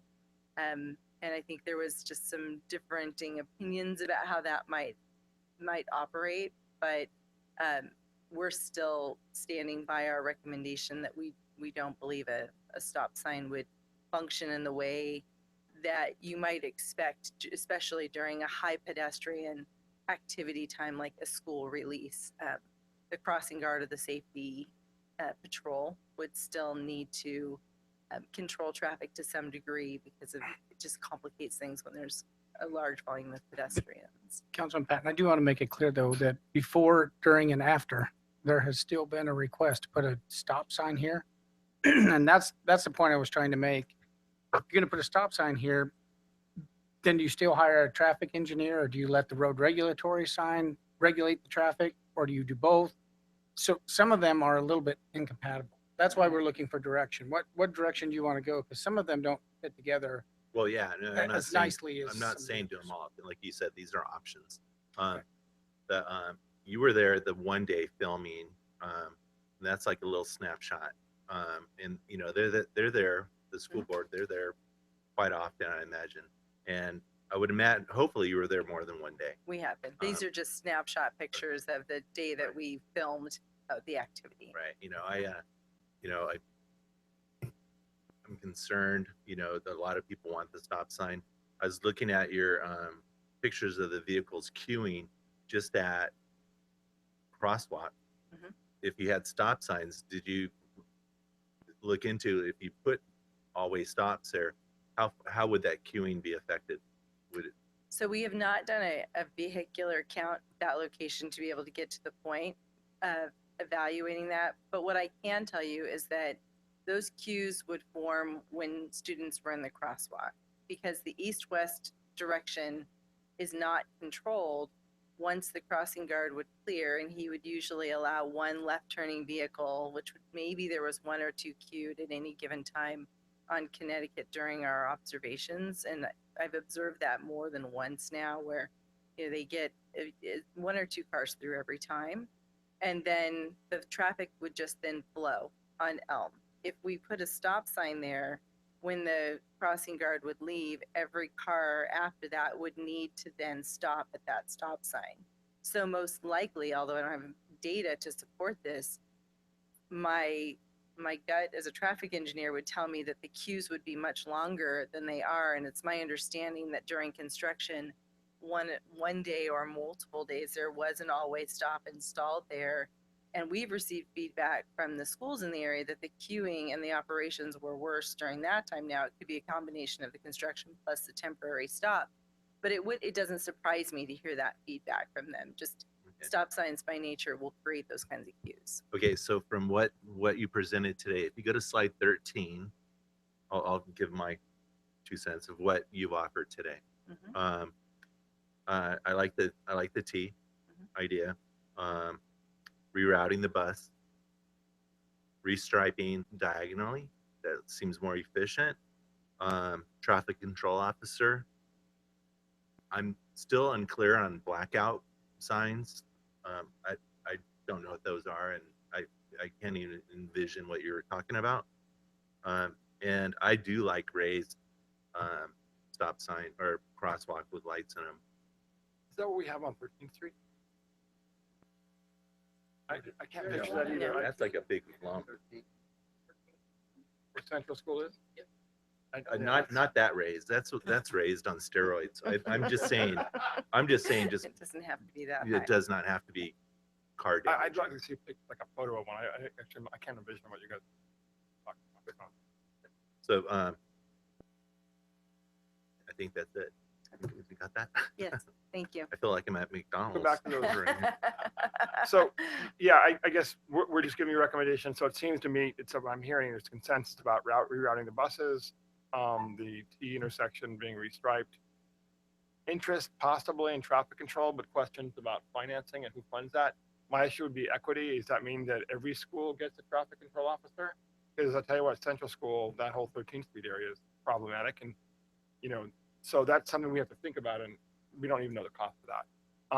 I can see the issues on this. I think as a whole, I agree on the phased approach, possibly on Elm Street, because we have some other issues that we're working out with the high school, right? So I don't want to keep doing. So maybe we have consensus right now on two things that we think we can move forward on, potentially evaluating traffic control officer, and then potentially a second phase where we evaluate more of the speed stuff. But on the equity, well, we're not talking about Central right now. We're talking about Elm Avenue. I'd say we take care of Elm Avenue first, and then when Central comes up, we can take care of Central. I know, but you can't do them all. I mean, fair is fair, but this is what's on the table. You even told Mr. Spriggs, let's not digress. I mean, well, I guess my concern is, do we have we've had people ask for this, but we've got how many schools in the city? So do we have a strategy on traffic control around on schools? Because I see your point, Mr. Mayor. No, I mean, Yeah. I'm saying is 13th Street, we had a project that was done, but we didn't complete. We don't even have crosswalks on any of the intersections on 13th Street from basically Ivy Boulevard to Palm Avenue, something that drives me crazy. And that's near one of our busiest schools, and kids cross those streets all the time. So that's all I'm saying is, what I'm saying, Mr. Patton, is I think we need to evaluate that. If we're going to be doing this, I just don't want parents of Central saying, oh, well, the people at Elm, that's all I'm saying. I think we should move forward with this. I'm just concerned about the cost. Yeah. If not, we get replicated. People saying we want traffic control officers at all 5 schools. That's all. I think, Mr. Mayor, I agree with that 100%. I think it needs to be evaluated. If we, as the city, decide, let's say tonight, we say, oh, we're all 100% in favor of putting a traffic control officer, professional, in there. Then that is the city of Imperial Beach funding it, and every other the school district, as well as every other principal or parents or whatever, could argue for the same thing for every other school. I think it ought to be, in a way, it should be initiated by the school district. Perhaps even there ought to be, if there's going to be any cost involved, it probably ought to be a shared cost, to avoid this being a sort of precedent-setting cost absorbed by the city. And that's, we're talking about salary, we're talking about insurance, we're talking about a lot of things here, and potentially benefit, I don't know, that could be a significant hit if it's replicated more than just this situation. I understand, Councilmember Patton, what you're saying, that let's take care of one problem at a time, but the thing is, when you take care of one problem, then others who have a similar situation are going to argue for the similar solution, and we have to be mindful when that adds to our city obligations. But it seems like we have consensus on the rerouting the buses, the restriping the T intersection. We a little confused about the blackout signs. Possibly come back with us with some photos of what potentially a raised crosswalk would look like, right? I think we're interested in that. Blackout signs, yeah, not some. And then even we can discuss further what that means, traffic control officer, or whether or not those school crossing guards can get more training or something. This we have some options. But does that sound like a balance there? Sorry. So a lot of feedback. We got direct. Is that consensus? That was direction? I think it was direction. No, yeah, that's exactly what we wanted. I think it is consistent with what the traffic engineer is recommending. I think there's consensus on looking at 7th and Encina. We'll start moving forward with a plan to do that. We were intending on coming back here once school starts back up in the fall and traffic is kind of equalized, normalized with the Ninth Palm development. And at that time, we can also look at the issue of parking on Elm Avenue and take a more comprehensive look at this and come back with all the other safety recommendations and a couple options that we can move forward on this. So I think we got the directions that we needed right now. For me, the biggest recommendation is I'm old school. My parents never drove me to school. I used to walk from my house to Barry, and we got to get more kids in the elementary school walking and riding their bike. I mean, a lot of kids do along Elm Street improvements we do. I love seeing that, but it seems to me there's been a significant increase in traffic when kids and parents dropping their kids off. I don't know, maybe I'm wrong. My kids went to that school. It wasn't like that when my kids were in school. So nowadays, I think elementary schools, they don't allow them to ride until they're in 4th grade or 5th grade, just for safety reasons. At least my school. But I agree with you. Anyway.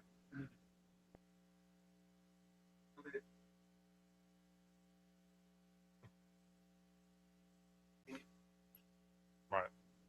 Anyway, great. Thank you so much. I appreciate that. Great, thank you. Okay, we have item 5.3, resolution number 2017-7829, authorizing the city manager to execute a 5-year agreement between the city of Imperial Beach and the San Diego Sheriff's Department to provide public safety service to the city of Imperial Beach. Mr. Hall will give the report. Mayor and Council, first I would like to recognize Mr. Keith Spears, who is here with us from the San Diego Sheriff's Department. He works on all the contracts from the Sheriff's Department side of things, and Keith's put a lot of work into this. The existing agreement that we have with the San Diego Sheriff's Department expires later this month. It was a previous 5-year agreement, and what staff is seeking tonight is your approval to authorize another 5-year extension with the public safety services with the San Diego County Sheriff's Department. I think that you have all had a chance, and just given the hour, I know you've had a chance to review the agreement. I know you've had a chance to read the staff report, but just to reiterate, the agreement is for 5 years. There are hard caps in the agreement for increases of 6% the first year, 6% the second, 5.5% the third, 5% the fourth, and 4.5% the 5th year, which of course is an increase of 27%. And so we want to make sure that we are being as cautious as we can with that. I did want to point out a couple of things. given the increase, and I want to put this on one person's head, and that's mine. I am recommending that we do make some modifications to the sheriff's contract that we currently have. We heard in your last meeting that what is most important to you is that we continue the exercises that we've taken to make sure that Imperial Beach continues to be one of the safest communities in the entire county. The sheriff has done an incredible job of making this a safe community. So we want to make sure to concentrate on all of our crime prevention. Right now, just so the council is aware, we have 11 deputy patrol officers. We have 3 deputy traffic officers. We have 3 detectives. We have 4 special purpose officers, 3 community service officers, 2 sergeant patrol officers, a sergeant traffic officer, and a half of a detective sergeant, for a total of 27.6 sheriff personnel. I'm recommending that we reduce that number to 25.5 or 25.6 personnel by reducing one of our deputy traffic officers and one of our community service officers. I don't know if you have any questions. That's not what's in consideration tonight. What's in consideration tonight is the 5-year contract that we have with the Sheriff's Department. I just wanted to be very transparent about the recommendations that we're making in the budget that you will see in your next item. And so what we're looking for tonight is adoption of Resolution 2017-7829, which authorizes the city manager to sign a 5-year agreement for public safety services from the San Diego County Sheriff's Department. Well, this item really is about adopting an agreement with the Sheriff's Department. What's reflected in our budget is a reduction of 1 traffic officer and 1 CSO. And again, we should point out that even with that, that won't cover the increase in the first year of the increase of the sheriff's budget. And it's difficult for all of us. We're having discussions about the budget. We have a balanced budget, but it does reflect a reduction from, again, 27.6 personnel to 25.6 personnel. And the other thing I wanted to point out is working with our lieutenant management at the Sheriff's Department, our captain, which is in Rancho San Diego, we work very hard on any recommendations we give you for any personnel reductions will not affect their effectiveness in this department. The last thing I wanted to point out is that again, we're only reducing a traffic person. If we start to have traffic problems in the community that the city council is not happy with, we can hire a traffic officer at any point during the year, but we can only reduce staff 1 time a year, and this is that time.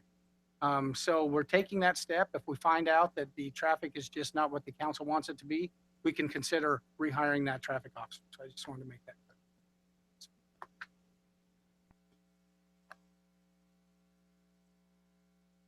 I just have really 2 questions. One has to do with and I don't know whether you're the best person, Andy, about this, but the traffic officer issue is relevant because we want to be with our eyes wide open in terms of what the impact will be. And we know our primary concerns are about crime and criminal activity and having adequate sheriff response for that. We're very proud of the fact that our city has a very low crime rate, one of the lowest in the county. So we're not messing with that. But we do have, growing traffic with new development, et cetera. And I'm not quite sure what the traffic control officer, the position that won't be funded, does. Is it citation? Is it speeding violations or other road moving violations? Is it traffic management when there's a road closure? I'm totally ignorant. I really don't know what kind of service we're not going to have if we approve this budget. That's a very good question. Lieutenant Magana can probably answer this best than me. And on his way up, he was talking to me just earlier today about some of the transitions that they would make in the department to, if they had 1 less traffic officer, to make sure that the traffic would still be safe in the community. And I'll let him fill you in a little bit on what his plan would be exactly for the things that you mentioned. Thanks. Mayor, council members. So the reduction in the position of a deputy sheriff, it is going to impact it, but I took a hard look at statistics, crime stats, and what would least be affected. Traffic. Every deputy sheriff can enforce any rules of the road, any traffic enforcement. So primarily what traffic deputies do is what CHP does on the roadways. They enforce rules of the road violations and mostly traffic collisions investigations. Some of these deputies are trained from basic to advanced, which they can do a total reconstruction of a fatality. So we broke it down to, we're gonna have traffic 7 days a week during day shift. At nighttime, if there's any traffic collisions that deputy sheriffs can't handle in a patrol capacity, a call out will be done and traffic investigators will respond to that accordingly. From this station, they could just be called from home and they can come out and take the Lemon Grove or Rancho San Diego. Thank you very much. Yes, sir. The only other question I had is the rate increases that are built into the contract, 6%, 6%, 5.5, 5.0, 4.5 over the next 5 years. Are those more or less commensurate with what the county-wide experience is with other municipalities, or are these better, or are these higher, lower, or more or less the same? That's a great question. They're exactly the same. The 8 cities that participate, 9 cities, including us, the 9 cities that participate and get their services from the sheriff, we have a contract that reflects itself in each community. So the increases in the agreement, and Keith, feel free to cut me off when I'm wrong.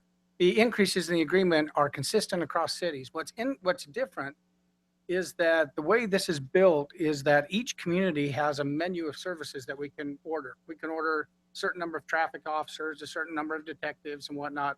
So the menu that each city picks from, that the cost for that traffic officer is the same. But one city may order 3 of them like we do, and another city may order 2 of them.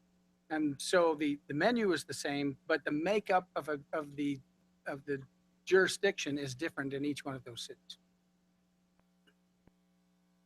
Is that fair, Keith? Okay. If you want to go ahead. Go ahead. I forgot. Okay, thank you. I'm going to direct this comment to our new lieutenant. In this discussion, our previous agenda item, the theme that unites both of those is speeding throughout the community as a whole, and not just speeding in front of Elm Avenue. Elm Avenue is, I think, our third artery throughout the community, and there is speeding on that night and day. And I think each one of us could point out a street. So I just wanted to raise that issue. Perhaps you can take it back to your department as a form of direction, as that, and that, I mean, it all ties in with safety. But I hear it repeatedly everywhere I go in this town, that speeding is of utmost concern to the entire community. So please, if you would take that comment back to your department, I know it's near and dear to your heart as well. Right. And when patrol deputies are not responding to calls for service and not looking for criminal element, drugs, or anything that nature, during their downtime, when they're driving around and they observe any rules of the road being violated, they take enforcement action. In fact, I have a ticket book in my car, which is unmarked, but it's code 3 equipped. And if I see a violation taking place, I will take enforcement action. So these deputies will do that. Although they're not working at traffic capacity, they're well-rounded and they will take enforcement action. Lieutenant Magana, before you have a heart attack, I know you're saying, wait a minute, we have more people than that. I was talking about uniformed personnel. There's some administrative staff over there that we're including these numbers, so we're not reducing it down to these numbers. Right. I want to clarify, that was uniformed officers. Right, and there's a reason. I mean, I don't want to keep this going longer, but I met with Mr. Hall and we were talking about how can we reduce because of the budget. I get it. It was a hard decision, but working here as a deputy and as a sergeant and back as a lieutenant, I think the reduction in traffic will not affect the crime, the crime rate. If anything, our cops deputies are doing a phenomenal job buying information from street sources, and as opposed to traffic, we don't have the traffic problems that other cities do. We do have it, but not as bad, as egregious as other cities do. So I think we'll be fine for now, and we'll evaluate in the near future. Okay, and I know that in one of our neighborhoods, the neighborhood watch program, seems to be making a resurgence. So anything you could do along those lines as well, because I think that's critically important too. One of our neighborhood watch captains, he's out all hours of the night and day and doing an excellent job. I think you probably know who I'm talking about. Yes, ma'am. Okay, thank you. My question for Mr. Spears is, did you used to work undercover here a long time ago? Okay, thank you. He's undercover right now. Yeah, I'm good. I'm good to speak. Lieutenant, thank you. The fact that you feel okay with this really makes me okay. I know when I ran for city council, and I could imagine everybody up on this dais that when they ran for city council, one of our platforms was public safety #1. And, and it is, we want to make sure the residents feel safe, and we want to make sure there's not crime, and that if there is, that you guys are very close by. And so it felt good to hear you say that you're out there. Residents need to feel safe. Our community is getting bigger and bigger, and we can't afford to drop our great standing, having such low crime rate. So that, I guess my question is for city manager is, next year, the year after, I would hate to come back and say, hey, listen, maybe we should get rid of another traffic officer. I mean, that can't happen. Correct. One of the things that Doug and I did very carefully was make sure that we look into the future. And this anticipates, but what we're looking at with our 5-year outlook, this anticipates the increases in the sheriffs. We don't anticipate any further reduction in personnel. Again, we're trying to make sure we right size it for our resources and what we're trying to do in the community. And at the same time, make sure that we don't have to do exactly that and come back and make future adjustments. Okay. Thank you. And thank you. Real quick, I think it's thank you, Lieutenant Magana. I just want you to know it's great to have you and a 3-timer in Imperial Beach. That means a lot. You bring a lot of experience to us, and thank you very much. And I want you to know your deputies do write tickets, because I got one. So it wasn't for speeding, but I just want you to know it happened.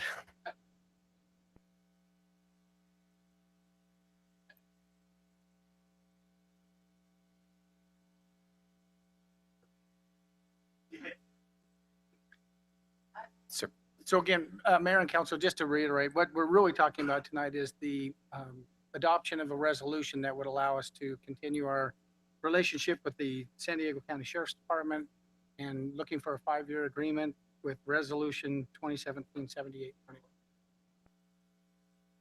Second.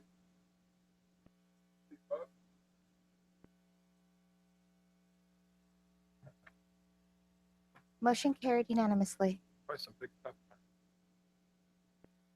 Now we have 5-4 resolution number 2017 dash, and thank you, Lieutenant Magana, Mr. Spears. Thank you, appreciate it. Resolution number 2017-7811 of the City Council of the City of Imperial Beach, adopting the budgets for the fiscal years 2017 to 18 and 2018 to 19, electing the population of price adjustment factors, and establishing fiscal year 2017-18 appropriations limit of the City of Imperial Beach pursuant to California Constitution articles and section, etc. of the California Government Code. Mr. Bradley will give the report.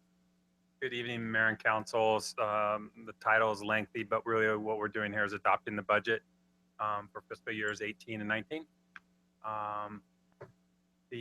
Just as a budget recap, this is actually the 4th time we've come before the City Council and the public to talk about our budget, including an open house on May 11th. As a result of the discussions we've had with City Council, we concluded that a formation of a strategic financial planning committee would be appropriate, and so I'm moving forward with that. We already have a SharePoint website available that we can start sharing information, including a wonderful CalPERS webinar I just had the other day. So I loaded that information on there. We just discussed some small modifications. So this is a change from the last time I presented. This is really the only 2 items that have changed. Is there was a small modification to the sheriff's contract we just discussed that affected our budget. And secondly, I went ahead then and loaded in some estimates on the labor negotiations that are ongoing right now. I have pretty good information, and so I was able to go ahead and put that information in. I have not included the new gas tax that midway through fiscal year 18, I believe we should start seeing some revenue. Until I'm sure about what that will be, I just have not yet loaded that in. So 18 and 19 will be affected a little bit by that positively. As a result, we continue to have a balanced budget, but that does include, at this point, given those couple changes that I've made, a $246,000 contingency in fiscal year 18 and $56,000 in 19. So basically, we do have more revenues than expenditures. I say balanced because I did put those dollars in as a contingency line item. Clearly, if those dollars are to be spent, we would come back to City Council. It would be at the council's direction. It's not something we would just go spend. If they go unspent, then those dollars would stay in the fund balance or result as a positive. So because of the changes that we made to the sheriff's contract and then adding in the extra cost for labor negotiations, what was a completely balanced budget now came to somewhat of a surplus. There is $275,000 left over in the RCS fund. Remember the regional communication system, and I had hinted to possibly moving that to the parks fund. In this budget, I've done that, and if that's not the direction that I hear from council, I can reverse that. Just kind of need some direction on that, but I thought it better than just leaving it there in the RCS fund. Finally, I have loaded in, the question was what happens next year or in the next 2-year cycle, particularly with sheriff's contract. I went ahead and loaded in the latest information into our 5-year forecasting model. And so including the latest information that we have from the sheriff's contract, CalPERS, revenues and such, you can see that we're still able to, over the next, well, this is actually 7 years, so it includes 18 and 19. We're still able to maintain a balanced budget, even a little bit positive over this time period. And so there's nothing right now that I'm worried about in terms of the budget. And I think we'll be able to maintain this position moving forward. And I'm contributing the budget deficit in 2021, Yeah. the $3. Unfortunately, that's not free. It's $3,000. $3,000. So we'll take that from him. And then just lastly, I wanted to bring up this one last slide. This is a summary again. You can see, Port Commissioner Malcolm had talked about the revenue from the port. And then once again, that is our largest single revenue source, the $4.6 million that he mentioned. And then, of course, our largest single expenditure being the sheriff's contract. And these represent the new figures based on the recommendations that were provided by Andy. So really at that point, I don't want to take up any more of your time. I can dive in deeper if you feel like that's something you want to do. Otherwise, yeah, if you guys have comments or questions, I'll take them. Thank you. Mr. Bradley, would you go to the slide previous to this one and does this forecasting also include money from SB1 or not? It still does not. Yeah, Still does not. yeah, that's a good point. Because I didn't include it in my original budget. I thought, well, let's hold off. So there's benefit to that. So that money would potentially, if all goes the way it is planned to go, we would start receiving revenue 2018, 2019, mid-year 2018 is what I'm understanding. and where would you put that money? Where would Yeah, that so currently we use our gas tax to fund the streets repairs, street maintenance in our general fund. That would directly affect us, absolutely. So there's forecast about an extra $400,000 a year coming through. Okay, thank you.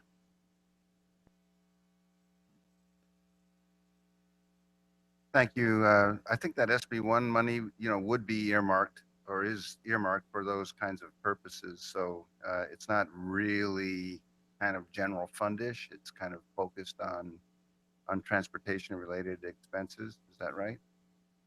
We have a streets department in our general fund, and that's what those dollars fund is, the streets maintenance, repair and maintenance. Right. Specifically for that. Absolutely, they are dedicated to streets repair and maintenance. Okay. But we do have a streets department in our general fund, so I guess. That's really all I'm saying, just to clarify that. And the only comment I had is, once again, great job. your clarity and conciseness with your presentation. And I like the fact that you're going out, you know, in terms of a 5-year forecast. Um, the concerns that I have is that I think it's great that 2018 shows a surplus. That's in perspective. That's only really little over 1% on the budget, and in 2019, the 56,000 is negligible. Really, it's less than half of 1%. These aren't really, to me, these don't really reflect surpluses. They reflect budget errors. You know, kind of at the margin. Not that you are capable of making any errors, but you know. The last thing is these out years do not contemplate a significant change in the economic climate.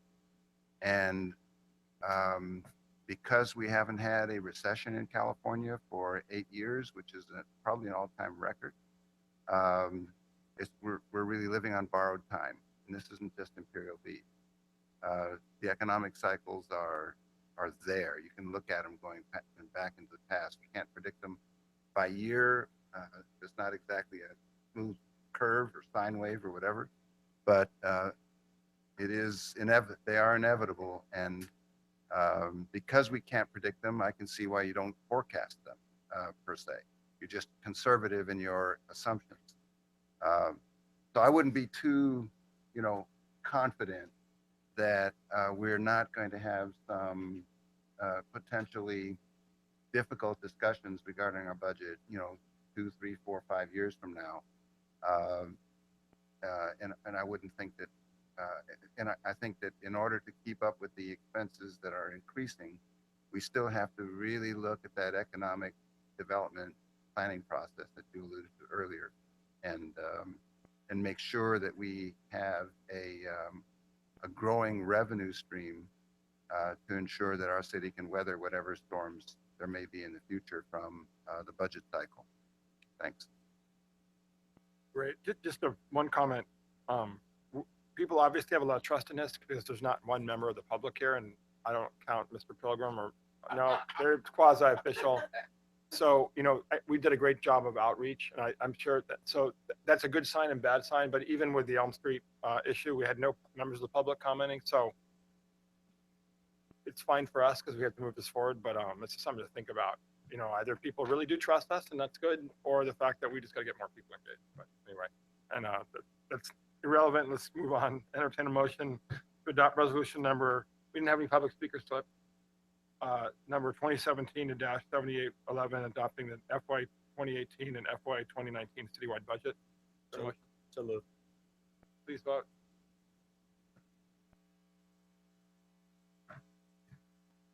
Adjourning regular meeting. Calling closed session meeting to order. Motion Madam Clerk, carried please take the roll. unanimously. Motion carried unanimously, Mr. Gaten. I'm trying to move this along. Sorry. That's okay. Councilmember Can I Spriggs? redo that? No.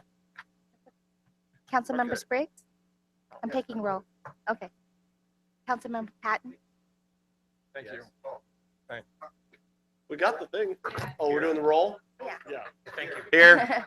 Councilmember West? Here. Mayor Pro Tem Bragg? Here. Mayor Dedina? Here.